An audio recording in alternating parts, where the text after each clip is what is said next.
All right, y'all. We give praise, esteem, and honor to Abba and Shamayim in the name of Yahushua HaMashiach this day. And pick this up in John chapter 5, verse 39. Search the scriptures, for in them you think you have eternal life, and they are they which testify of me. And you will not come to me that you might have life. I receive not honor from men, but I know you, that you have not the love of Elohim in you. I come in my Abba's name, and you receive me not. If another shall come in his own name, him you will receive. Shalom, Eric, man. How can you believe which receive honor one from another, and not the honor that comes from Elohim only? Do not think that I will accuse you to Abba. There's one that accused you, even Moses, of whom you trust. Had you believed Moses, you would have believed me, for he wrote of me. But if you believe not his writings, how should you believe my words? All esteem and praise to Abba and Shamayim in the name of Yahushua HaMashiach. What's happening with your Tavon, man? Isaiah chapter 11, verse 1.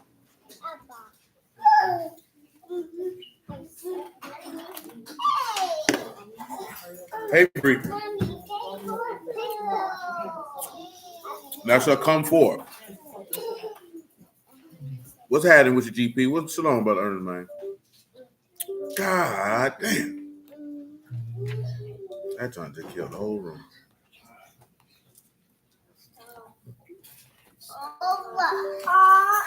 Stop it.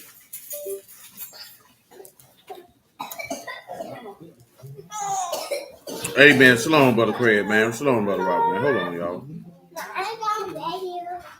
Well, then the room ain't closed. Why I can't see the thing, man? Oh, that's why I can't see it. Oh, you all right, free? Isaiah 11 and 1. And there shall come forth a rod out of the stem of Jesse, and a branch shall grow out of his roots. God bless, brother Smoke. And the Ruach of Yahuah shall rest upon him. Peace, Barry, man. The Ruach of wisdom and understanding, the Ruach of counsel and might, the Ruach of knowledge and the fear of Yahuah. And it shall make him a quick understanding in the fear of Yahuah. He shall not judge after the sight of his eyes, neither reprove after hearing of his ears. But with righteousness shall he judge the poor. Peace, brother Omar. And reprove with equity for the meek of the earth. And he shall smite the earth with the rod of his mouth, with the breath of his lips shall he slay the wicked. And righteousness shall be the girdle of his loins, and faithfulness the girdle of his reins. Shalom, Mama says. Shalom, Jay. Come on, Zechariah 4 and 1. We got a lot to do, short time to do it. Shalom, brother Marvin, man. And the Malachim that talketh me came again and waked me as a man that is waking out of his sleep, and said unto me, What see you? And I said, I have looked, and behold, a candlestick all gold, with a bowl upon the top of it, and the 7 lamps thereon, and 7 pipes to the 7 lamps which are upon the top thereof, and 2 olive trees by it, one upon the right of the bowl, and the other upon the left thereof. So I answered and spake to the Malachim that talked with me, saying, What are these, my Lord?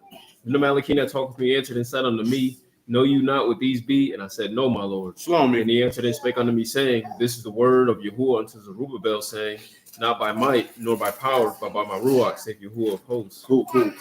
Sean had asked me something. I ain't get 10 texts back. So come to Exodus 19 and 1.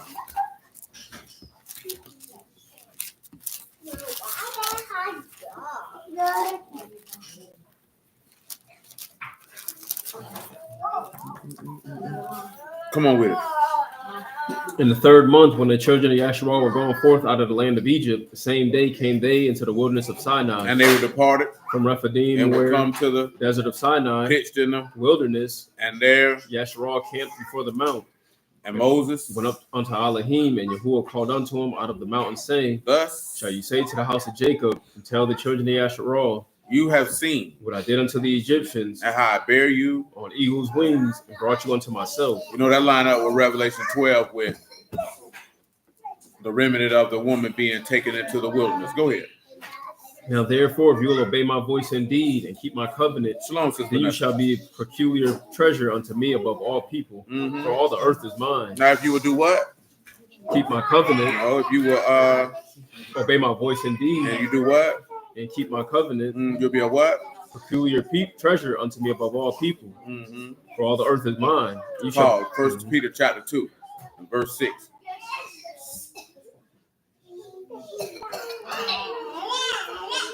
Leave him alone. Wherefore also it is contained in the scripture, behold, I lay in Sion a chief cornerstone, elect, precious, and he that believe on him shall not be confounded. Unto you therefore which believe he is precious, but unto them which be disobedient, the stone which the builders disallowed, the same is made the head of the corner. You know, we was also having a conversation. Son, I'm not going to go in great detail into this because we didn't talk about this before. And that's Shalom 10K, and that's at Hebrews 10 and 26. And I see that Hebrews 10 and 26 is very difficult for oh yeah, I got you. Hebrews 10 and 26 is they be like, well, this, that, there, and the third. Hebrews 26 is clear. After you have received the knowledge of the truth, there remain no more sacrifice for sins. So what does that mean? If you go look in the law, there is no sacrifice for willful sin. Not one. There's not one. You have Leviticus 4 and 5 that talk about sins done out of ignorance. See, unfortunately, when it comes to sacrifices, and of course, he told you this in Jeremiah chapter 7 about verse 21, that man said he never said anything to your fathers about sacrifices when they came out of Egypt. He told you, take that flesh and eat it. You know what I'm saying? He told them to obey my voice. So some people, some of the things that was mentioned, but he said, forgive them, Father, they know not what they do. They were murdering this man.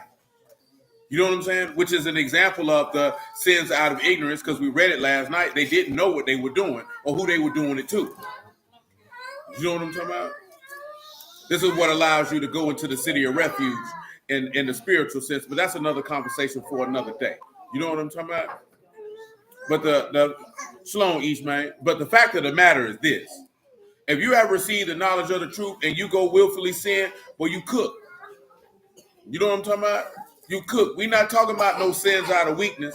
We ain't talking about no sins out of ignorance. See, read me John 9 and 40. And a lot of people be playing games, man, like you didn't know what you were doing. You know what I'm saying? People act like they don't know what they're doing. You know what you're doing. And of the Pharisees which were with him heard these words and said unto him, are we blind also? Are we what? Blind also. What else? Yahushua said unto them, if you were blind, you should have no sin. If you were blind, you should have no what? No sin. Have no what? No sin. But you say, we see. So therefore, your sin remains. You know what you're doing. Now, to make sure that your memory is on point, where does this go back to in your law?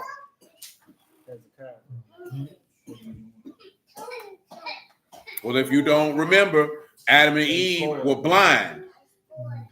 They had no sin. The minute their eyes were open, their sin remained, meaning they died. I mean, you know what you're doing. We are all grown people, and then we try to act like grown people do not fully know what they're doing when they're doing it. These people know what they're doing. I ain't never bought some cocaine with no intentions of cooking it up and cutting it up and selling it, and I ain't know what I was doing. I never accidentally sold any crack in my entire life. I never accidentally sold any weed. I've never accidentally had any intercourse. I've never accidentally stolen my entire life. You know full well exactly what you're doing. And you know how you end up doing that? What is this? Proverbs 17 and 5? Run that from me. There's pacifier over here. Tell me what that says. Say, whoso mock the poor. No, that ain't what I want.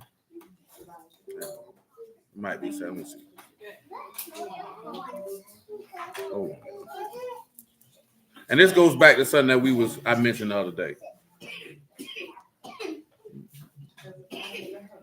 Proverbs 24 and 9. Come on with it. Proverbs 24 and 9. Now listen to what it says. The thought of foolishness is sin. Pause.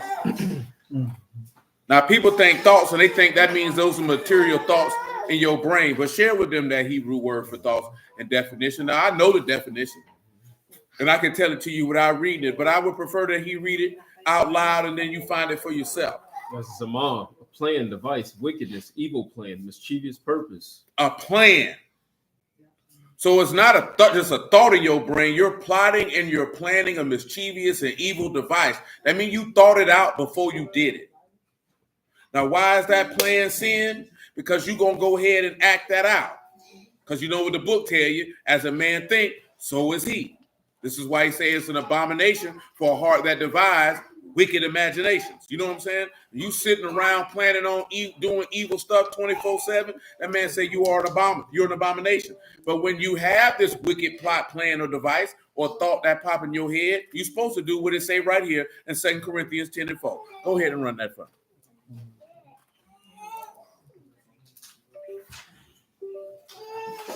And for the weapons of our warfare are not carnal. They're not what? Not carnal. What are they? Mighty through Elohim to the pulling down of strongholds. And what after that? Casting down imagination. Casting down what? Imagination. Shalom, Sister Regina. Casting down what? Imagination. That's what people don't do. You don't cast down them plots and plans. You gonna go ahead and follow through with them. Go ahead. And every high thing that exalts itself against the knowledge of Elohim. What you ought to do? And bring into captivity every thought to the obedience of a master. So you should bring everything into bondage so that you can obey your God. See, defeating sin is not as difficult as individuals like to make it out to be. Now, we was having a conversation last night, and I've told y'all this plenty of times, right? It is very, very important for you to have a strong self of identity. If you don't have self-identity, you can be swayed, peer pressured, persuaded, manipulated to do all types of things. You know what I'm talking about? Because you want to try to fit in. See, people get offended. Listen, man, I would tell man, listen. I don't care who you are. If I don't want to do something, I'm not doing it. I don't care how many times you ask me. I don't care how you try to dress it up. I'm not doing it. I don't care. If I don't want to do it, I'm not doing it. You know why most people can't do that? Because you're not comfortable in your own skin. So then if people threaten not to be your friend or guilt trip you or manipulate you, then you're going to go ahead and capitulate to their demands, even though this ain't what you want to do. You know what I'm talking about? But when you know who you are, can't nobody convince you to be anyone other than yourself. You know what I'm saying? And you know what you will do. And see, when I say that, not even just know what you will do. You know your honor code, you know your principles, you know your integrity, you know everything that you stand for, and you will not compromise that for the purpose of fitting in. Now, this is not a negative thing to say this about people wanting to fit in, because human beings are social creatures. So most people don't come up with a strong sense of identity. Most people want to belong. You know what I'm saying? Most people do not want to be ostracized from the group. You know what I'm saying? There's very few people, because when you talk like that, people think you arrogant or you mean. It's just, no, I know who I am. I don't want to do that. Now, you asked me last night, if your wife wanted you to do such and such, would you do it? No. Like, there's no exceptions. If I don't want to do it, I'm not doing it. It's only one person that can get me to do something that I may not want to do, and that's the Lord. That's it. He said do X, Y, Z. It don't matter. Well, that's what it is then. Because I can guarantee you, Jose probably didn't want to marry a whore, but here we go. Do you think Isaiah probably wanted to walk around butt booty naked for 3 years? Like, come on, man. But hey, he said that's what it is. That's what it is. Say when you tell family, no, they call you fake. It happened to me more than once I started. Yeah, they will. And it's not necessary. Now, I'm going to be honest with you. That can go twofold. If you tell people no because you start following the Lord and they call you fake, they either doing that as a guilt trip. You know what I'm talking about? This is only going to happen in two scenarios. And I'm not saying that happened in your scenario. This is only going to happen in two scenarios. It's a guilt trip to manipulate you, to do what they want you to do, or they know that you be pump faking. And you pick and choose when you say no. You know what I'm talking about? And every person has to ask themselves that. Because I was telling them about this one time. I was in the Word when this happened. I come out the back, man. My homeboy took me to some girl house, man. He slide. I go in the back, come back out the back, baby, butt naked. I say, man, put your clothes back on, man. What is you doing? You know what I'm saying? Like, what you got going on? Oh, I was going to give you something. I said, baby, don't flatter yourself as if I wanted it. You know what I'm saying? But it wasn't nobody around. She could have got smashed. Nobody would have known. But it's not the point. You know why it's not the point? Because every individual in here, you need to be able to look yourself in the mirror and be satisfied with what you see looking back. You know what I'm talking about? Bump all that junk by who know, who don't know. Can you look yourself in the mirror and say, well, that's a real nigga I'm looking at?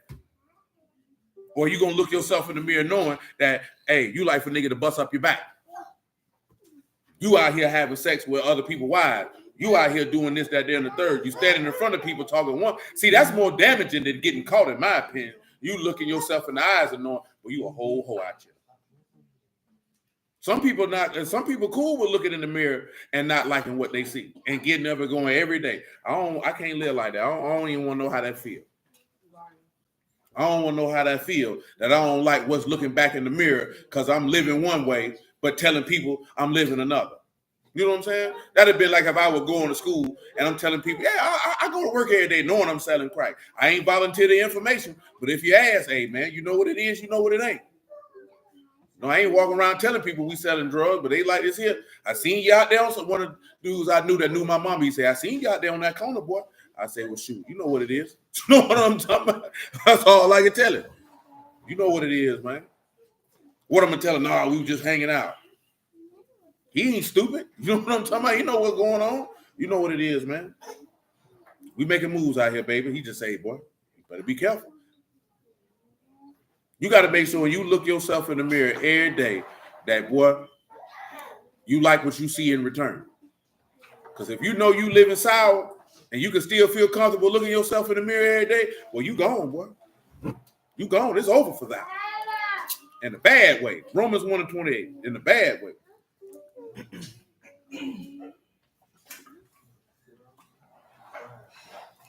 You laughing in my classroom, Glory?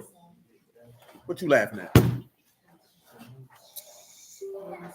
So you having mindless banter in my classroom. You going to detention. Keep on. Just like you do them children.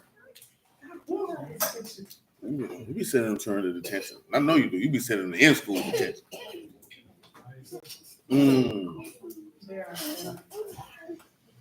I don't believe that. I don't believe that. I believe you be popping them kids with rulers and whatnot. Like this 1969 or something. Yeah, mean to them children. You got a dunce cap in your classroom? A dunce cap.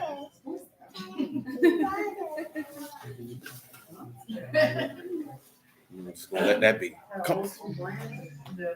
No, that's what they put on the kids, make you sit in the corner when you acting up. That's the dummy shirt. That's the dummy hat. We just talked about that the other day. Why did it say it? Romans 1:28. Romans 1:28. Yes, ma'am. And even as they did not like to retain Elohim in knowledge, they didn't like to retain what? Elohim in knowledge. That's what people's biggest problem is you not retaining the word in your inward part. So what ends up happening? Elohim gave them over to a reprobate mind. To do what? Those things which are not convenient. Which is what? Being filled with all unrighteousness, fornication, wickedness, covetousness, maliciousness, full of envy, murder, debate, deceit, malignity, whispers, backbiters, haters of Elohim, despiteful, proud, boasters, inventors of evil things, disobedient to parents, without understanding, covenant breakers, without natural affection, implacable, unmerciful, who knowing the judgment of Elohim, that they which commit such things are worthy of death, worthy not of only death. do the same, but have pleasure in them that do that. Listen, hold on, run that last part again, because this is what you're seeing with this situation with this man who got caught out here. No, I'm talking about this last part. Listen what he say now. Those without understanding are worthy of what? Yeah. And what else it say? It say, who knowing the judgment of Elohim. You know the judgment of Elohim. They which commit such things are worthy of death. They death. are worthy of, if you do certain things, you worthy of death. Not only do you do them, but have pleasure in them that do. But you got pleasure in other people who do it. Man, that ain't no game, man. Because he said, you know the judgment of Elohim, you supposed to die for this. But yet you continue on and delight in others who continue on in that behavior. See, I try to classify this, you can see it in your mind the same way as going to prison, going to jail. When you running with certain people, that's the end result for them. Instead of jail, they going to hell. And I ain't talking about hell like they put on TV and in these movies. I'm talking about the valley of Hinnom, the valley of Tophet, the valley where the worm dies not and the fire shall not be quenched. So I could kindle a fire in it, which I will not be quenched, and all flesh gonna see it. This is what the man said. Nigga think this Greco-Roman, you better check this man's statistics. This is exactly what this man said he gonna do. He gonna do that. He not playing around with people, man. So when you know better, you're supposed to do better, because clearly that Romans 1:28, that's not a good tree, because good tree can't produce what? Corrupt fruit. So that means this is already a corrupt tree, because the only thing they can produce is those things that he mentioned, because they didn't like to retain this man's word and their knowledge. See, it's not about how many breakdowns you can spit. It's not about how many doctrines you can cut up. You're supposed to be retaining this man's words so you can encapsulate it in your day-to-day life, and your human experiences, and your human interactions. If not, well, this man gonna cut you off. This man gonna cut you off because he gonna clearly, you take me as a joke. This man is not a buster. He's not somebody desperate for love. He's not someone desperate for acceptance. You don't have to accept him, but you're gonna accept the consequences that come with rejecting him, though. You know what I'm saying? It's consequences that come with that. And people don't want to deal with that. And say, not content in taking yourself to hell, but happy to see others going with them. Yeah, man, that's unfortunate. That's unfortunate. And that's why with certain stuff, you don't necessarily have to ridicule, but you need to be listening to people when they talk, especially people who say they represent him, and then see, do these things line up with the standard that this man has laid out. Shalom, Brother Mark. Because if it don't line up with the standard that he laid out, man, he ain't got nothing to do with it. See, all this getting and looking at stuff because you don't want to, man, this man tell you how you can tell who's chosen and who is not, how you can tell who is saved and who is cut off. The man tell you what to look for. If this man told you by their fruits, you're going to know them, along with a few other things for you to be able to identify who is who, and you sitting here talking about you don't know, that's because you just dumb at this point. And when I'm talking about dumb, I'm not talking about that you unintelligent. You are clearly avoiding and disallowing the truth to cover up your own personal feelings for whatever reason. Because he done told you what to do. There has to come a point where your discernment, and when you're looking at discernment, you want to make it seem so deep, but really discernment is your ability to pay attention to know what is Kadash and what is unkadash, what is clean and what is unclean, what is of God and what is of Satan. It's not hard. There's no gray area. It's either or. You either on the right side or you on the left side. Ain't no in between. You either just or you wicked. There is no in between. There is no in between. So there's no way in the world that none of you should be able. If you can't tell who's of God, that means you can't identify God when you see him. You have to know that. If you can't tell who's of God and who isn't, that means you wouldn't know Yahuah if he stood right in your face. You have to be able to know. That's your responsibility. When people are showing characteristics and character traits and behaviors that are contrary to his spirit, that person is not of God. I don't care how long they had a Bible in their hand. I don't care what title they carry. It doesn't matter. You have to put all that carnal, natural man stuff to the side. That's not the spirit of God. Clearly, God ain't in him. God ain't son him. I'm going to move accordingly. That don't mean that you might not. That don't mean you got to have some type of hatred for him. You might actually genuinely like this person. But you got to be smart enough to know God ain't with him. Let me tell you something. I told you this before. It's many natural people in the world who are good people, but in heaven, they wicked as hell. You know what I'm saying? Like on the natural side of things, they good people. When you look at it from man's standpoint, but in heaven, they evil as hell. You have to know the difference. Luke 12 and 2, man. Bro, put that in there. But make you could start 12 and 1. Huh? All like good things come from you, like he's no all light and no darkness. So good things come from you. And how can a person be like natural? Like I know people that are natural, like good people, but not spiritually good. So then where would they light come from? No, they don't have no light. They can do good things. And that means good. That means good according to man's standards. Okay. According to man's standards, you got a lot of good people out here. In heaven, they wicked as hell. You know what I'm saying? They wickedness could just be simple fact because they don't believe. Remember you mentioned this evil heart of unbelief. You got some people, they good to certain people, but nasty to others. You got some people, they good people, but they whoremongers. You got some people, they might be good people, but they idolaters. You know what I'm saying? So, say, what if that person is in the mix of change for God? Does that mean when you come in to hear the word, that's for the transformation part. There's a difference. There's a difference when you heard the word and you repented and you seeking to be born again versus somebody. And a lot of niggas who in the word ain't seeking to be born again, to be 100% honest with you. You know what I'm talking about? A lot of people just playing. Luke 12:1. But every individual knows that the sincerity, if they seeking to serve him in sincerity and truth, you the one who have to answer that question. And your behavior will show that. That's a part of what John the Baptist told the Pharisees, bring forth fruits, meet for repentance. So that means the fruit of your deeds should show if you've repented or not. See, people think repentance is, I said I repented. If just because somebody told you they repented and you went for that, you's a simpleton. You boo-foo the fool all day long. Because you have to wait over time to see proof in their actions. Have they turned from that behavior? You know what I'm saying? Because somebody could punch you in your mouth and say they repented, and then 45 minutes later punch you again. Did they actually repent? Because they're right back in the same behavior. True repentance is the reforming, not even the reforming, the renewing of the mind, the mortifying of the flesh, and the casting away of evil deeds. You know what I'm saying? And the fruits of your actions are going to show proof of that. The problem with us is you listening to people's words and you not watching people's actions. You know what I'm saying? Don't listen to what niggas say. Watch what they do. Because that's going to tell you what you need to know. I keep telling you, boy, nigga make their mouth fry fish, man. I'm talking about, hey, man, you got people who sell the tone to the phone. You know what I'm saying? You got people out here sell dreams 7 days a week. You know what I'm saying? Straight up, Craig, you got to have consistency and good works. Like, he just said, like, his standard was good until you read the word. You think you a good dude till you read that word and you find out how wicked you is. And I ain't talking about wicked because you breaking the laws. I'm talking about how foul your heart was. You know what I'm saying?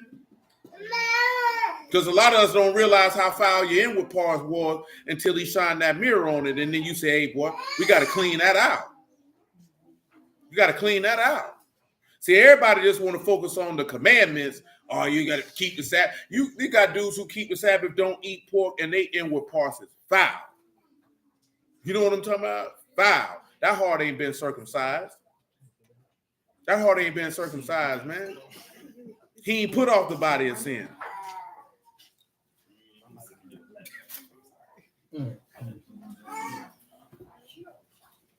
that's how the process go, Mika, with that. What was Sean's point with Exodus 19? No, he was saying was their testimony, and he didn't really isolate a verse.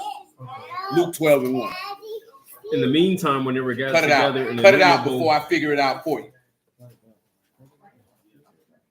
Go ahead. In the meantime, when they were gathered together an innumerable multitude of people, insomuch that they trode one upon another, he began to say unto his disciples, first of all, beware you of the leaven of the Pharisees. I told you about that the other day. I told some other people about that, which is what? Hypocrisy. That's what you got to be paying attention to. This man warning his disciples. Hey, man, you better beware the teachings of the scribe of the Pharisees, boy. It's hypocrisy.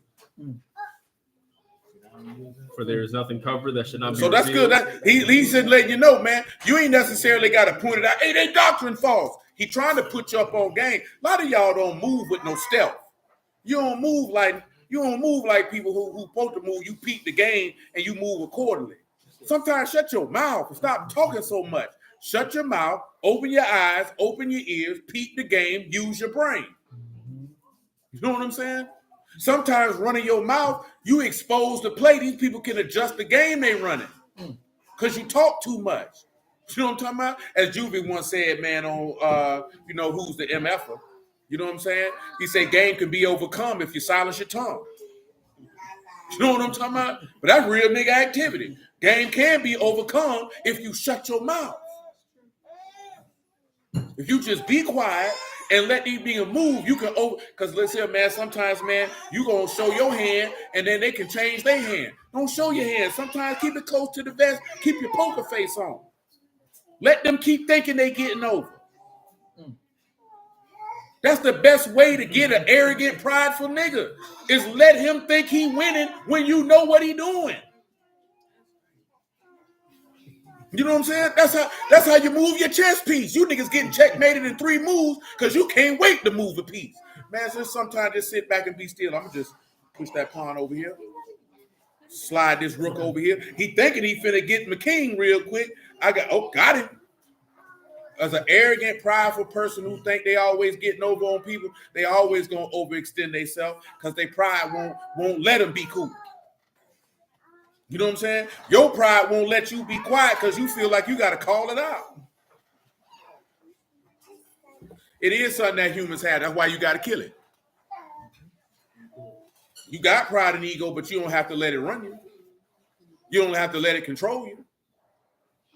There's nothing inward in any of us that you will have to allow to dictate how you behave. That is a choice. So then you have to ask yourself, are you going to allow the emotions of the flesh to dictate how you behave, or are you going to let the word of God be in control and let that dictate how you behave? And that question can only be answered by you. I can't answer that. Does Proverbs 30 represent when he said put your hand over your mouth? Yeah, he said, no, but that one is if you ain't got nothing good to say, say nothing at all. I thought it was more so like, yeah, that's whenever you got nothing good to say, just be quiet. That's something people got to learn too. Sometimes it's just best to be quiet if you know you're going to cuss this nigga out. Don't say nothing.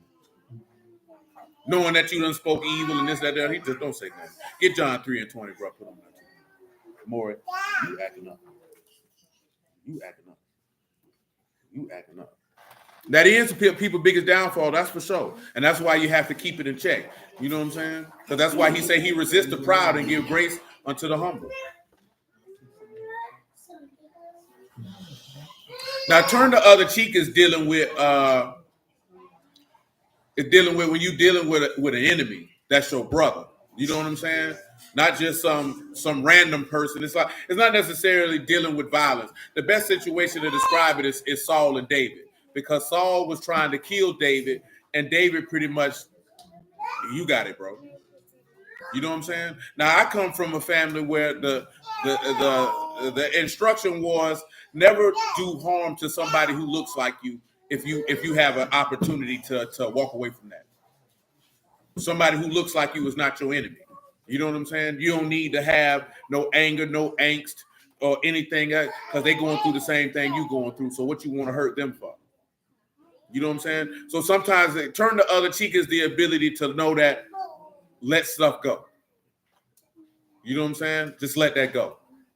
Yeah, I could punch you in the face, but that's why I would tell you about Buddy who got shot with his daughter. I don't know all the stuff that went down with that, but 9 times out of 10, he probably got into it with them young boys about some stupid stuff.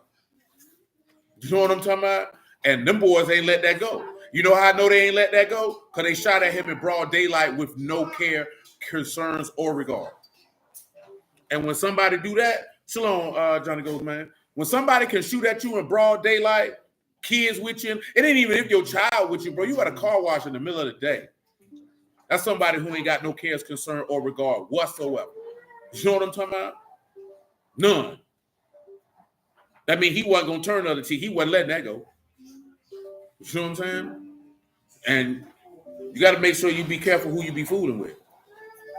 You know what I'm saying? Because people get you caught out here, man. You'll lose your life. Come on with it, bro. For everyone that do evil, hate the light, need to come to the light, lest everybody that do evil hate the light. They're not going to come to the word, lest their deeds should be what? Reproved. We should be what? Reproved. And what else?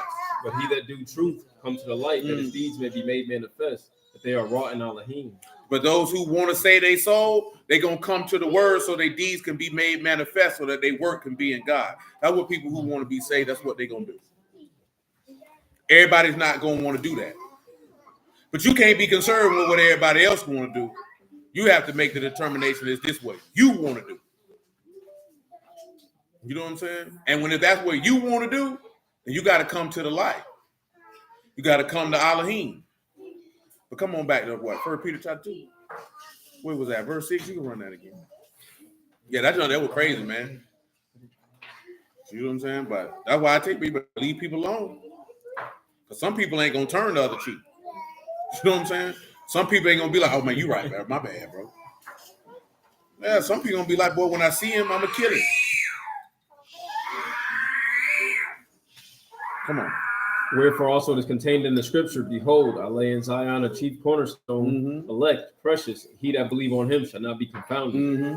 Unto you, therefore, which believe he is precious, but unto them which be disobedient, the stone which the builders disallowed, the same is made the head of the corner. Go ahead. And a stone of stumbling, and a rock of offense, even to them which stumble at the word, being disobedient, whereunto also they were appointed.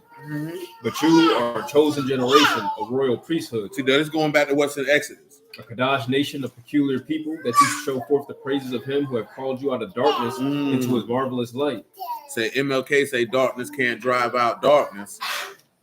Only light can. I'm gonna be honest with you. MLK was talking about something else.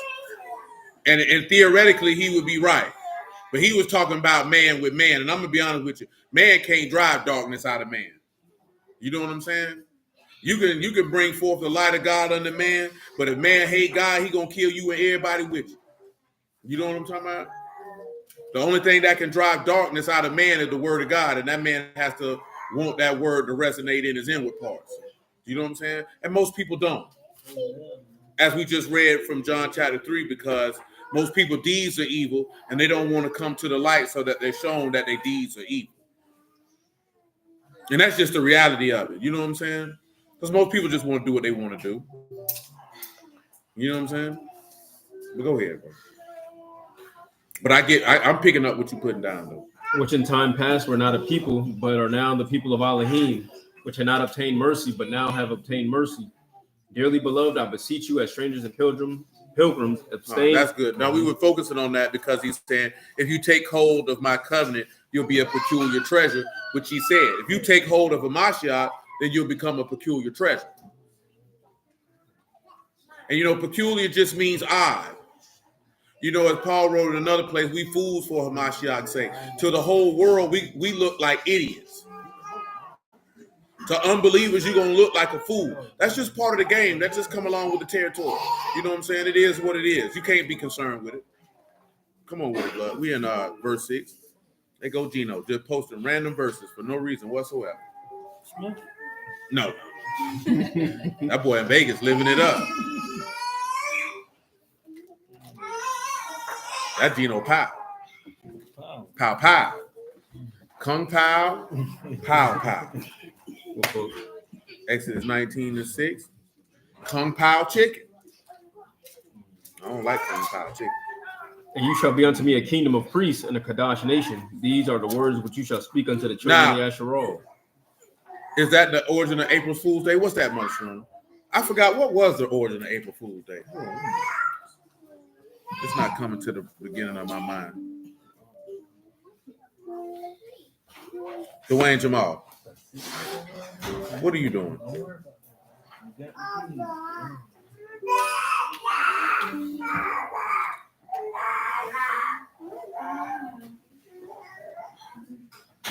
Let's see what they say here. Say it is suggested that it started in the Middle Ages. Was an annual custom on April 1st consisting of practical jokes and hoaxes. Let's see. Say many say that some say this one here saying it's not exactly known. What you looking at? I don't know. Let's say here it was some say it was originated in the Middle Ages, was celebrated on March 25th, a holiday in some areas of France, specifically ended on April 1st. Those who celebrated New Year's Day on January 1st made fun of those who celebrated other dates by the invention of April Fool's Day.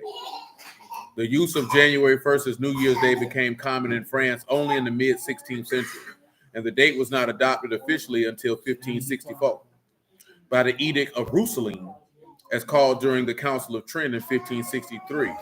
However, there are issues with this theory because there's an unambiguous reference to April Fool's Day in a 1561 poem by Flemish poet Edward Denis of a nobleman who sent his servants on foolish errands on April 1st, predating the change. April Fool's Day was also established tradition in Great Britain before January 1st was established as the start of the calendar year. In 1686, John Aubrey referred to the celebration as Fool's Holy Day, the first British reference on April 1st, 1698. Several people were tricked into going into the Tower of London to see the lions washed. Although no biblical scholar or historian is known to have mentioned a relationship, some have expressed that the belief that the origins of April Fool's Day may go back to the Genesis flood narrative.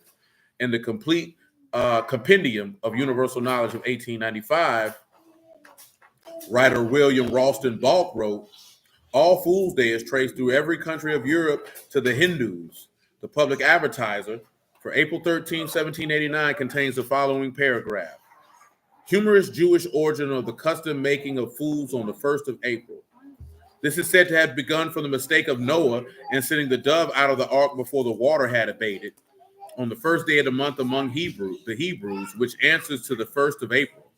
And to perpetuate the memory of this deliverance, it was thought proper that whoever forgot so remarkable circumstance to punish them by sending them upon some sleeveless errand, similar to the ineffectual message upon which the bird was sent by the patriarch.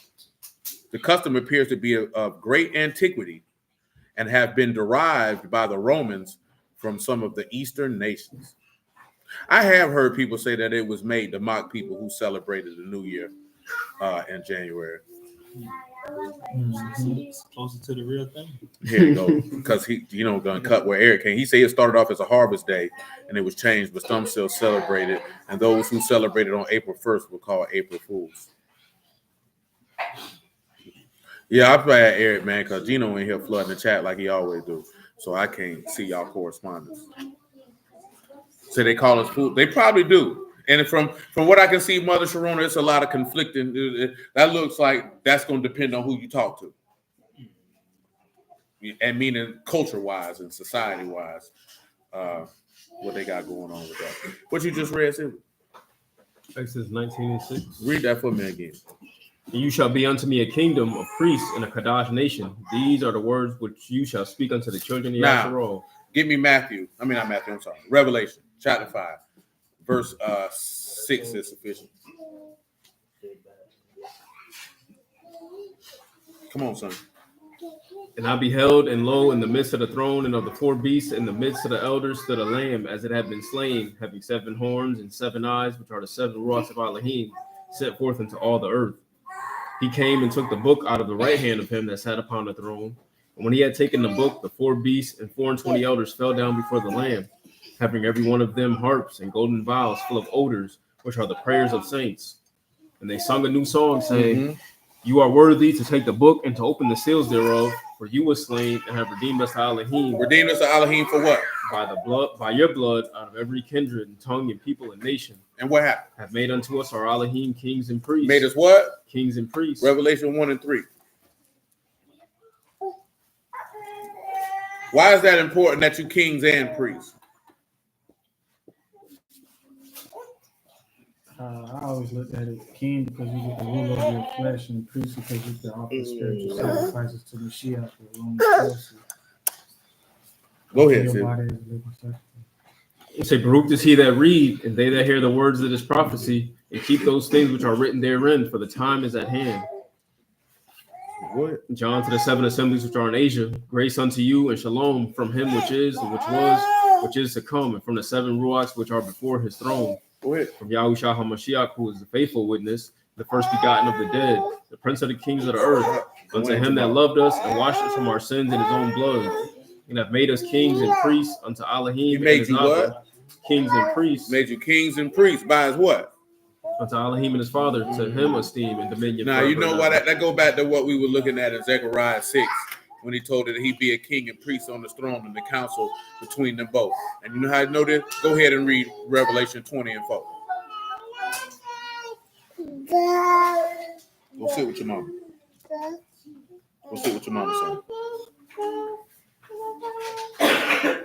And I saw thrones, and they sat upon them, and judgment was given unto them. And I saw the souls of them that were beheaded for the witness of Yahushua and for the word of Elohim, which had not worshipped the beast, neither his image, neither had received his mark upon their foreheads or in their hands. And they lived and reigned with Hamashiach 1,000 years. But the rest of the dead lived not again until the 1,000 years were finished. This is the first resurrection. Baruch and Kadash is he that had part in the first resurrection. On such the second death have no power. But they shall be priests of Elohim and of Hamashiach, and shall reign with him 1,000 years. The part of the reward. You don't. But this is the same thing that he said when you were coming out of Egypt, coming out of bondage. You know what I'm saying? When you're coming out of bondage on the back end, see, the first time you came out from the bondage of man, of the oppression of being in Egypt. This time you're coming from under the oppression of death, the bondage of death. You know what I'm talking about? Come on back to Exodus 19. I don't pay it no mind free. You know that Gino being Gino. 19:7. And Moses came and called for the elders of the people and laid before their faces all these words which Yahuwah commanded him. And all the people answered together and said, all that Yahuwah have spoken, we will do. And Moses returned the words of the people unto Yahuwah. Go ahead. And Yahuwah said unto Moses, lo, I come unto you in a thick cloud, that the people may hear when I speak with you, and believe you forever. And Moses told the words of the people unto Yahuwah. Go ahead. And Yahuwah said unto Moses, go unto the people and sanctify them today and tomorrow, and let them wash their clothes, and be ready against the third day.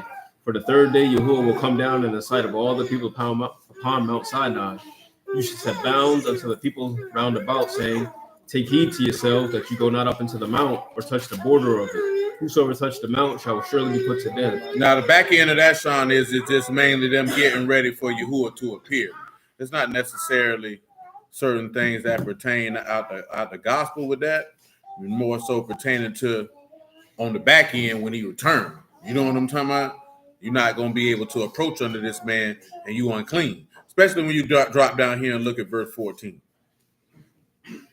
And Moses went down from the mountain to the people and sanctified the people, and they washed their clothes. They did what? Washed their Well, clothes. you already know. Get me Acts 26, man, verse 16. Because this is how Mashiach sanctified you. You got to wash your clothes by getting immersed in his name. You know what I'm talking about? Prayerfully, like I said, it won't purge your conscience per se, but it give you a good conscience toward God. Or how he said he doesn't put away the filthiness of the flesh, but a good conscience towards Elohim. But rise and stand upon your feet, for I have appeared unto you for this purpose, to make you a minister and a witness, both of these things which you have seen, and of those things in the which I will appear unto you. That's right. Delivering you from the people, from the Gentiles, unto whom now I send you. Go ahead. To open their eyes, to turn them from darkness to light, Go ahead. from the power of Hashatan unto Elohim, that they may receive forgiveness of sins. That they may see, they say, turn you from what? The power of Hashatan unto Elohim. From darkness to what? To light. And what else? From the power of Hashatan unto Elohim. And what else? That they may receive forgiveness of sins. And inheritance among them who are what? Sanctified by faith that is in me. They sanctified by what? By faith that is in me. That's why a lot of people not set apart, because they're not set apart by the faith that's in the Son of God. And a lot of people want to make you feel like that's a bad thing or that's a Christian thing. But this is what your Savior said. That you're literally, he said it here. And John, everybody like to read this one here in John 17, but go ahead, Civic, 17 and 17. 17 and 17. Sanctify them through your truth. Your word is truth. Sanctified by your what? Through your truth. Your word is? Truth. And I sanctified myself. As you have sent me into the world, even so have I also sent them into the world. And for their sakes I sanctify myself, that they also might be sanctified through the truth. You think this man sanctified himself by law? That man was sanctified by the truth that was in the reliability of what his father promised him. The father did not promise the Son of God a law. He didn't promise him that. He said, this day I've begotten you. Ask of me, and I will give you the heathen for your inheritance, and you'll rule over them with a rod of iron and break them into pieces like a potter's vessel. And then he turned around in Revelation and promised you the same thing if you could overcome. You know what I'm talking about? He told him you won't suffer your Kadash one to see corruption. He promised him life after death, meaning he can die and live again so that life would be over death and not death over life. He never promised this man no dietary law. For sure, blood, for sure. That man ain't promised this man he didn't promise his son no Sabbath. He didn't say, son, here's some sacrificial instructions. That's not what he promised this man. So that's not what sanctified him. You know what I'm talking about? He was sanctified by the reliability and faithfulness of the word of his father. That's what sanctifies you. Because you got dudes who scream law and they still not sanctified. because they never set themselves apart by faith. Dudes will skip right over Deuteronomy 32 and 20 when he said these are children in whom have no faith and then act like faith is not an important deal to the Father who sit on high. Insane. Insane. When you pay attention to what happened in the wilderness is because your forefathers believed not. They didn't trust in his salvation, and they murmured and complained and test this man about what he could and couldn't do, even though they watched him work numerous plagues in Egypt and deliver them by the mighty arm and a stretched out hand and crash their enemies, not only killing all their firstborn, but drowning his army in the Red Sea. What more do you need? Now, of course, that's easy for us to say on hindsight. You know what I'm talking about?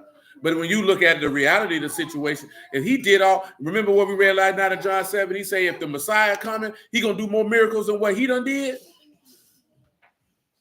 You know what I'm saying? You mean to tell me is somebody going to come and do more than what he did? I don't think nobody coming to do more what he did.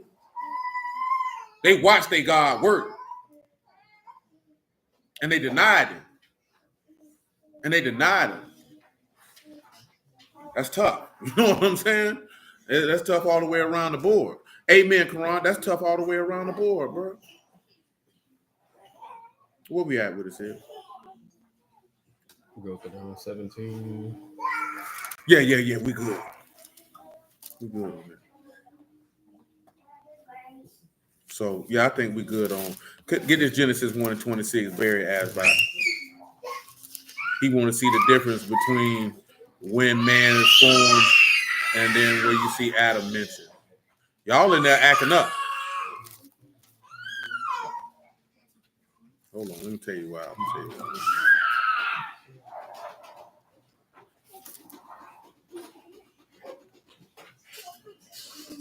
Pick me up at 19. Genesis chapter 1, verse 19. And the evening and the morning were the fourth day. And Elohim said, let the waters bring forth. This is the fourth day. So listen, the fourth day has been complete. This is when he set the lights in the firmament of Shamaim to give light on the earth and to rule over the day and over the night. So now we on the fifth day. Genesis 1 and 20. And Elohim said, let the waters bring forth abundantly the moving creature that have life, and fowl that may fly above the earth, and the open firmament of Shamaim. And Elohim created great whales and every living creature that moved, which the waters brought forth abundantly, after their kind, and every winged fowl after his kind. And Elohim saw that it was good. Mm-hmm. Elohim baruched them, saying, be fruitful and multiply, fill the waters and the seas. Now we in the sixth day, Barrett. And let fowl multiply the earth, and the evening and the morning were the fifth day. Now, that's the end of the fifth day. Verse 24, you're going to see the sixth day. And Elohim said, let the earth bring forth the living creatures after his kind, cattle and creeping thing, and beasts of the earth after his kind. And it was so. Elohim made the beasts of the earth after his kind, and cattle after their kind, everything that creep upon the earth after his kind. And Elohim saw that it was good. Elohim said, let us make man in our image, after our likeness, let them have dominion over the fish of the sea, over the fowl, of the air, over the cattle, and over all the earth, and every creeping thing that creep upon the earth. Elohim created man in his image. In the image of Elohim created he him, male and female created he them. Now you go back and look at this in the language, it's basically like he created man by a word. But go ahead. And Elohim baruched them, and Elohim said unto them, be fruitful, multiply, replenish the earth, subdue it, and have dominion over the fish of the sea, and over the fowl of the air, and over every living thing. Tell them what replenish means.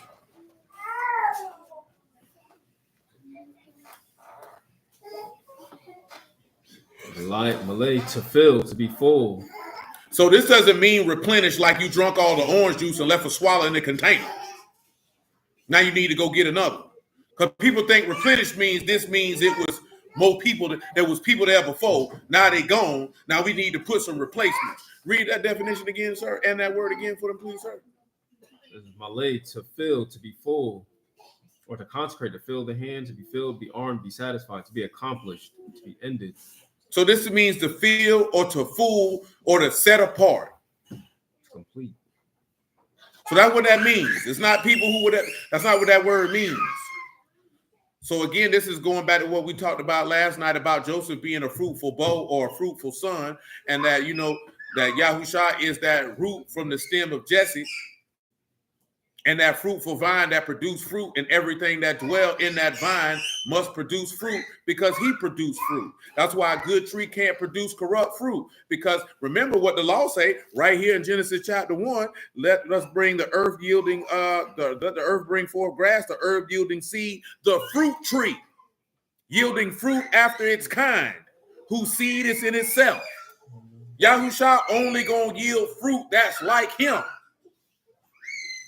So if the fruit that's being produced isn't like him, he's not from the fruit yielding tree whose seed is in itself. What does it mean for a seed to be in itself? Well, the seed is the word of Elohim, the word of God. The word is in the Son. So the only thing the Son can do is produce the fruit that the Father produced. That's why he say everything the Father do, the Son do likewise. That's why I've always told you, if you don't want your children to do it, if you can't do it in front of them, of course, there's instances I wouldn't think there's a couple things you probably wouldn't do in front of them. If you did, you go into where Nature Boy at, you're going to jail. You know what I'm talking about? But outside of that, if you can't do it in front of your children, that means you ain't got no business doing it, because there's absolutely nothing that your Father in heaven would do that he wouldn't do in front of us. There's absolutely nothing your Father in heaven would say that he wouldn't say in front of us. That means that's the exemplary example of leading by example. That means everything I am, that is what I want my son to be.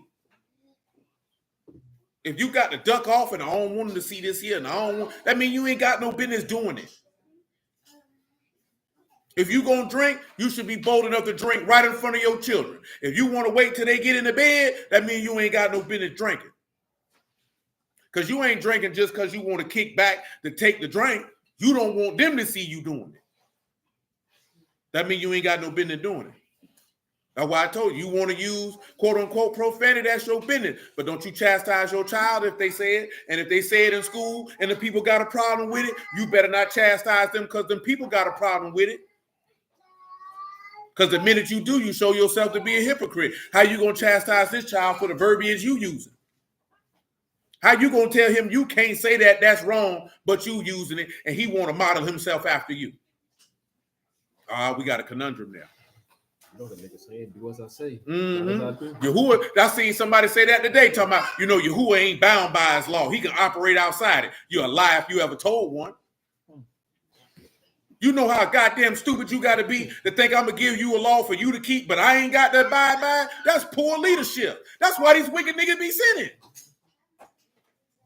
See, that apply to y'all, but that don't apply to me, because I got authority. So, I can skirt it. That's poor leadership. No good leader is going to tell you that's for me, that's for y'all and not for me. That's terrible. Like, you're supposed to pay attention to that type of stuff. How you going to follow somebody who don't hold himself accountable to that which he professes? Not for the purpose of doing it in front of you, but for the purposes of himself. If he can't lead his own life, how he going to lead you? Yeah, that's what Steve just said. Do as I say, not as I do. Hey, shoot, that's a lot of people. Shoot, they ain't just him. That's a lot of people, Barry. That's a lot of people, bro. And I'm really looking at it from the standpoint of not even being in a quote unquote religious organization, but all us being black. For the most part, you've been in black homes, and most black homes, that's the staple. Don't you smoke them cigarettes, but you smoking Newports every day. Do as I say, not as I do. I can't do nothing but do what you do. You smoking cigarettes, I want to smoke them too. How you gonna tell? I remember this here, and I knew this here when it happened. Y'all have mercy on this soul. But man, when my little homie Richard them, they watching us sell dope. They like, man, we want to do it. I'm like, you don't want to do that, blood. I promise you don't want to do it. And I already knew what his response was going to be. What you think he said, Sid? Well, you doing it? That's exactly what he said. Y'all get money. I want to get money too. And I'm trying to explain to him, like, I know it looks sweet, but boy, this ain't what you think it is, my nigga. You know what I'm saying? But I'm already knowing what I'm saying to him ain't going to mean nothing because he's not listening to nothing I'm saying because he's seeing me out here every day. It can't be too bad because you out here. Now, most people are not consciously aware that that's what's going to happen because you already know what you involved in. And you don't want him to travel down that road. But you know he ain't listening to you. You know what I'm talking about? That nigga just see y'all catching serves. Looking at what you're doing. He looking at that bread. You know what I'm saying? And was we making some money? Sure. Was we making top level money? Absolutely not. But we were doing all right. You know what I'm talking about? Now the rest of them boys were getting high. Not high on crack, but them boys was on drugs. Them boys was not on drugs. Them boys was smoking booms and snorting cane, so they could never stay ahead of the game. You know what I'm saying? Popping pills, chasing women. You can't never come out like that. You know what I'm saying? Because as soon as you get it, it's gone. See, that's why Christ said, humble yourself as a little child. Absolutely. Say children are impressionable, so they follow what is good. He said, my parents smoked. I remember sitting next to my mom at 6 years old with a pen, copying her. I'm talking about it's the easiest thing in life to do. Boy, I remember, my granddaddy smoked. And he drank. So I remember one time I slid in there and grabbed his doggone. He like Smirnoff. He like cheap vodka. You know what I'm talking about? Man, that man caught me in that Smirnoff. He said, drink the whole bottle. I had to be by 7. He wasn't playing like whatever was left in that bottle. He said, you got to drink all that. He said, you want to drink or you finna drink? That's why I don't drink alcohol now. For real. That's why I don't drink alcohol now. Nigga felt terrible, man. But that was his way. He ain't come back and say, you can't be doing. He said, oh, you want to do what I do? Do it then. Do it. Let me see it. Let me see how you like it. I said, I don't like this here. You know what I'm saying? But it's the aspect of you look at your daddy, you look at your granddaddy, you look at your uncles if they deeply involved in your life, and you want to be like them. You want to walk like them, you want to talk like them, you want to dress like them. You know what I'm saying? Whatever they involved in, you want to do it. So when you become a man and you get your own son, you have to pay attention to how you behave. He did though. Now he never make me do that with no cigarettes because I ain't never try to smoke none of that cigarettes. You know what I'm saying? Because I believe he would have did one of them, smoke the whole pack. Go on here and smoke them all. Smoking. Because that was his way to, this what you want to do that? Okay, sure. Come on. But some people look at, you shouldn't do them kids like that. But you know what he really did? He afforded you the opportunity. Okay, you want to do what I'm doing? Let's really see if you want to do what I'm doing. Because he didn't take the nigga route by saying, do as I say now. You can't be doing that knowing that he drinking, knowing that he's smoking. Nah, go ahead and smoke. Go ahead. But you ain't going to just hit one and you like that, son? Nah, now light another. No, you want to smoke. Light another. No. Go ahead. And then after a while, you're going to look at them cigarettes with disdain. It made me think of when they was complaining for the manna of the quail. Yeah. He said, I'm going to make it come out your nostrils. I got you. I'm going to make you sick of it. You ain't going to complain no more. That's what you want? I'm going to give you everything you want. Like Ron said, let me see what you're in. Going, that's what you want? Because you ain't learned this from me. That's the beauty when Yahuah do you like that, because you didn't learn that from him. He didn't teach you that. You know what I'm saying? So it's the way that you observe your conduct. At the end of the day, right, we could look at, this man's doing this man's doing that. That's all well and dandy. You're really only supposed to be peeping that out so you know who to avoid and who to cleave to. But you got to be focused on making sure the inside of your cup clean. So while you worry about who else cup is clean and your cup dirty, you going to hell. And you're gonna be there with them. Now, as I told you before, I ain't never been one of them people. I don't have the time, energy, desire, or the resources to be keeping up with what somebody else doing. I ain't never been one of those, boy. I'm not doing all that. You know what I'm talking about? Keeping tabs, what this person doing. But you know how much energy you could have put into doing something productive than trying to find out what somebody else doing? Imagine what you could have accomplished that day if you would have devoted all your energy into figuring out what it is that you're supposed to be doing. Come on, man. Where we at with it? Genesis 1. 29. 29. And Elohim said, Behold, I have given you every herb-bearing seed which is upon the face of all the earth, and every tree in which is the fruit of a tree yielding seed. To you shall it be for meat. And to every beast of the earth, and to every fowl of the air, to everything that creep upon the earth, wherein there is life, I have given every green herb for meat. And it was so.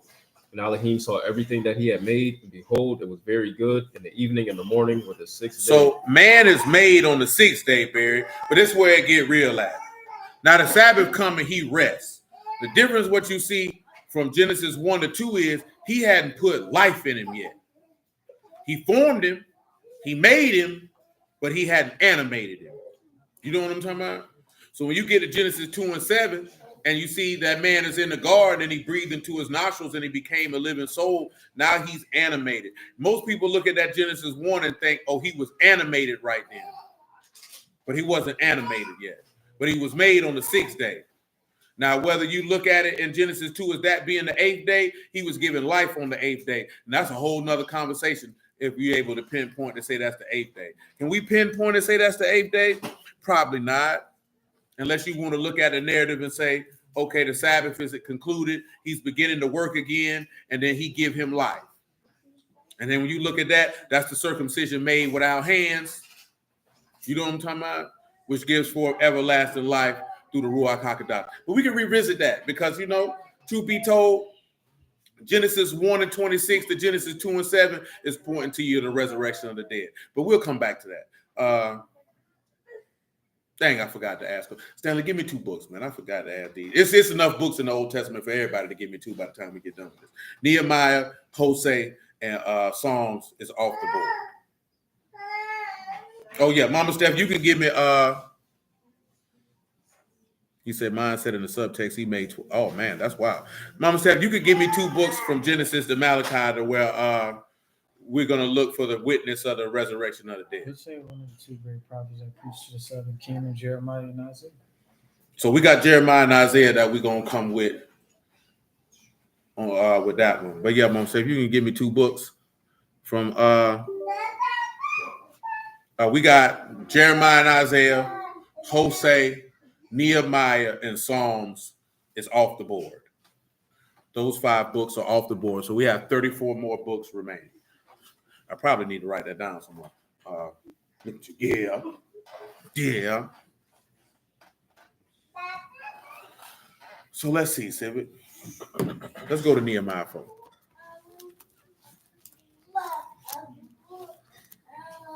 Gino, man. Yeah, no, just any 2 books from Genesis to Malachi, Mama Steph, and then we're going to go into them to see if we can extract witnesses for the resurrection of the dead. Yes, ma'am. Yes, ma'am. I already see, yeah, because he's throwing off the feng shui, for lack of a better term. But I ain't mad at him because he can go ahead and do what he do. I ain't even finna be on his head about it. He departed. Is he spamming the chat? That's what Gino does. Man, we could be talking about the sky is blue, and Gino gonna come and talk about God died for your sins. Do you hate your brother? Be like, Gino, what are you doing? What are you? No one's talking about that. You know what I'm saying? And then if you kick him off the stage, that boy gonna spam the chat. He's gonna post 17 scriptures that have absolutely nothing to do with each other and nothing to do with what's being talked about. That's what he do. Nehemiah 4:1. But since this is regular service and I know him, I know how he is, just let him do his thing. You know what I'm saying? He probably didn't think he was going to go that long. He probably thought he was going to get kicked out. Because people be think I'd be mad with him when he be coming to Grand Rising, but really I'd be trolling him. I'd be messing with him because I know deep down, I don't think he's really bad people. I just think he doesn't have proper social skills and tact. You know what I'm saying? See, just like the man in number 27 died in his own sins. Absolutely. Yeah, I believe that though, Mama. I don't think he's a bad dude. I just don't think he has social skills and any tact whatsoever. All I think in person, I think it would probably be a different interaction than how because he come with so much hostility. I ain't gonna say hostility. He come with such a stance. He ready to fight. Yeah, but not fight like really want to fight, but like everything He is. come with his guard up. Yeah, and ready. You know what I'm saying? Yeah, like you can't even really have a regular conversation. You know what I'm saying? But it is what it is. But this we're gonna go to Nehemiah 4 and we're gonna isolate a verse in the book of Luke. We haven't talked about this verse in the gospel in a real long time. So we're gonna do it right now. Come on with Nehemiah 4:1. Come on, Sibo, let's roll. But it came to pass that when Sanballat heard that we built the wall, he was wroth, took great indignation, and mocked the Yahudim. And he spake before his brethren in the army of Samaria and said, What do these feeble Yahudim? Will they fortify themselves? Will they sacrifice? Will they make an end in a day? Will they make an end in a day? Will they what? Revive the stones out of the heaps of the rubbish which are burned. You see, he talking about the resurrection of the dead in that conversation. How do you know that? Because will they revive the what? The stones. Tell them what revive means. You know what this takes us back to? 1 Peter 2. Those are lively stones. Notice then he said, will they sacrifice and will make an end in a day? For y'all to That's live. Daniel 9. Huh? That's for y'all to live. See, I would want one of Johnny Ghost or East to sample that song, but I think we'd get sued. You know the song that Jay-Z used in Family Feud? That's a gospel song. And they're singing that word that he just said in that song. You know the Clark sisters. You know the Clark sisters. You look like you listen to the Clark sisters. You know who the Clark sisters is. So you mean to tell me all that gospel music you listen to, and you don't know who the Clark sisters is? I don't listen. Oh, I only listen to the wine and looking for it. No. Caucasians.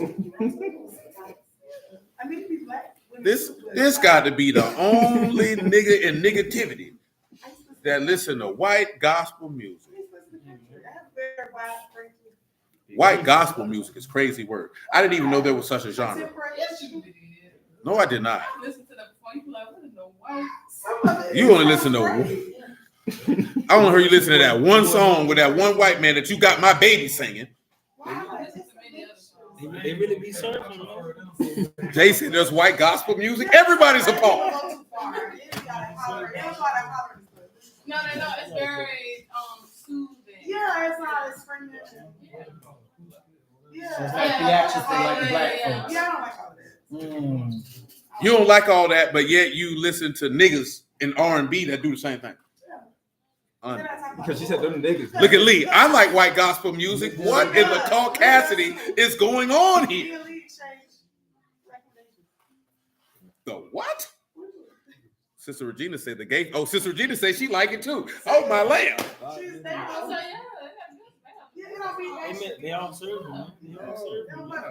I heard I like both. So when you It's see like black, you discriminate.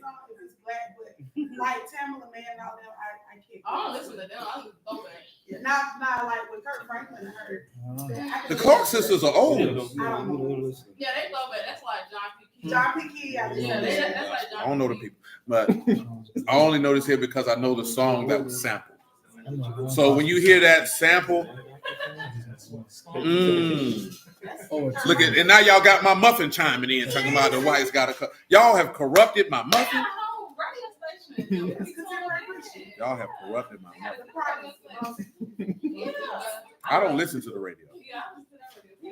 All that jumping up and down there, beans, tomatoes, and that. I don't like all that. I don't know any gospel music, period. And look at that. Now you got Doris talking about you got her listening to white gospel music. Now, hey, listen, right? I ain't gonna lie to you. I don't know any gospel. My mama never played a gospel record in the entire time that I was a child. I have never waken up on a Saturday morning and heard anybody singing about Jesus. Not a Saturday, not a Sunday, not a Tuesday, not a Wednesday, not a Christmas Day, not a nothing. You know what we heard? I heard God, Janet Jackson, Michael Jackson. Look what Saran said. What'd he say? He said, I sing some live when I get to come over. You want to get a guitar? I ain't mad at you. So Lisa Nisha, you sung us some song. I ain't mad. Look at Shayla. She told me I listened to it too. My God, today. Oh, I'm just messing with y'all, man. I don't know about that. But no, I actually looked into that song that he sampled for that, and I seen. Let me see how old that song is. You got a good song. What song is it? The song is called Hayah. The song is they were singing it based off that particular Hebrew word that he just used. Hold on, I went past. I look on this Apple Music, it'll tell me. I mean, but that's basically what art came from. Yeah, this song came out in 1985. I knew it came out in the 80s. No, when you hear that, it might sound like they're saying higher. You know the song Family Feud that Jay-Z got with Beyonce? Higher, yeah. But they're saying Hayah. They're saying that Hebrew word. It's just how they sampled it. You can't make it out that they're using that Hebrew word because they didn't really speed it up that much. You know what I'm saying? But you can't tell that. So he couldn't get sued because he Sampled it. Then he paid for it. You can sample, you just gotta watch the script. You know what I'm saying? Yeah, but a song called Hayah, Eternal Life. You know what I'm saying? That pretty much the whole song is from that record. You know what I'm saying? But you're looking at Revive the Stone. You know what I'm saying? And your stone's built on the chief cornerstone. And he's saying the sacrifice, and will they make an end in a day? Tell them what end mean, and then go to Daniel 9:24. You know what it is.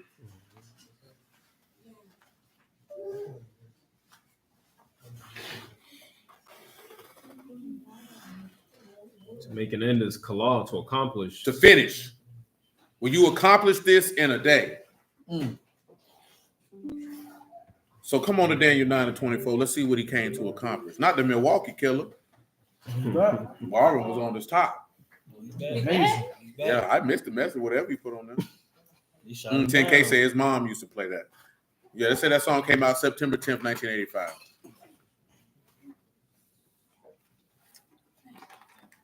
It says 70 weeks are determined upon your people and upon your Kadash city to finish the transgression, to make an end of sins. To make an end of what? Of sins. Now, let's see if it's the same word there. To finish.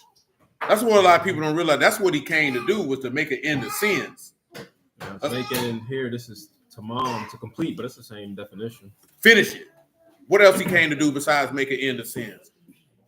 To make reconciliation for iniquity. To purge your iniquity. To bring in everlasting righteousness. To give you the Ruach HaKodesh. To seal up the vision and prophecy. To complete the word. And to anoint the most Kadash. And to finish the transgression. Take away sins is what he came for. Will he do that in a day?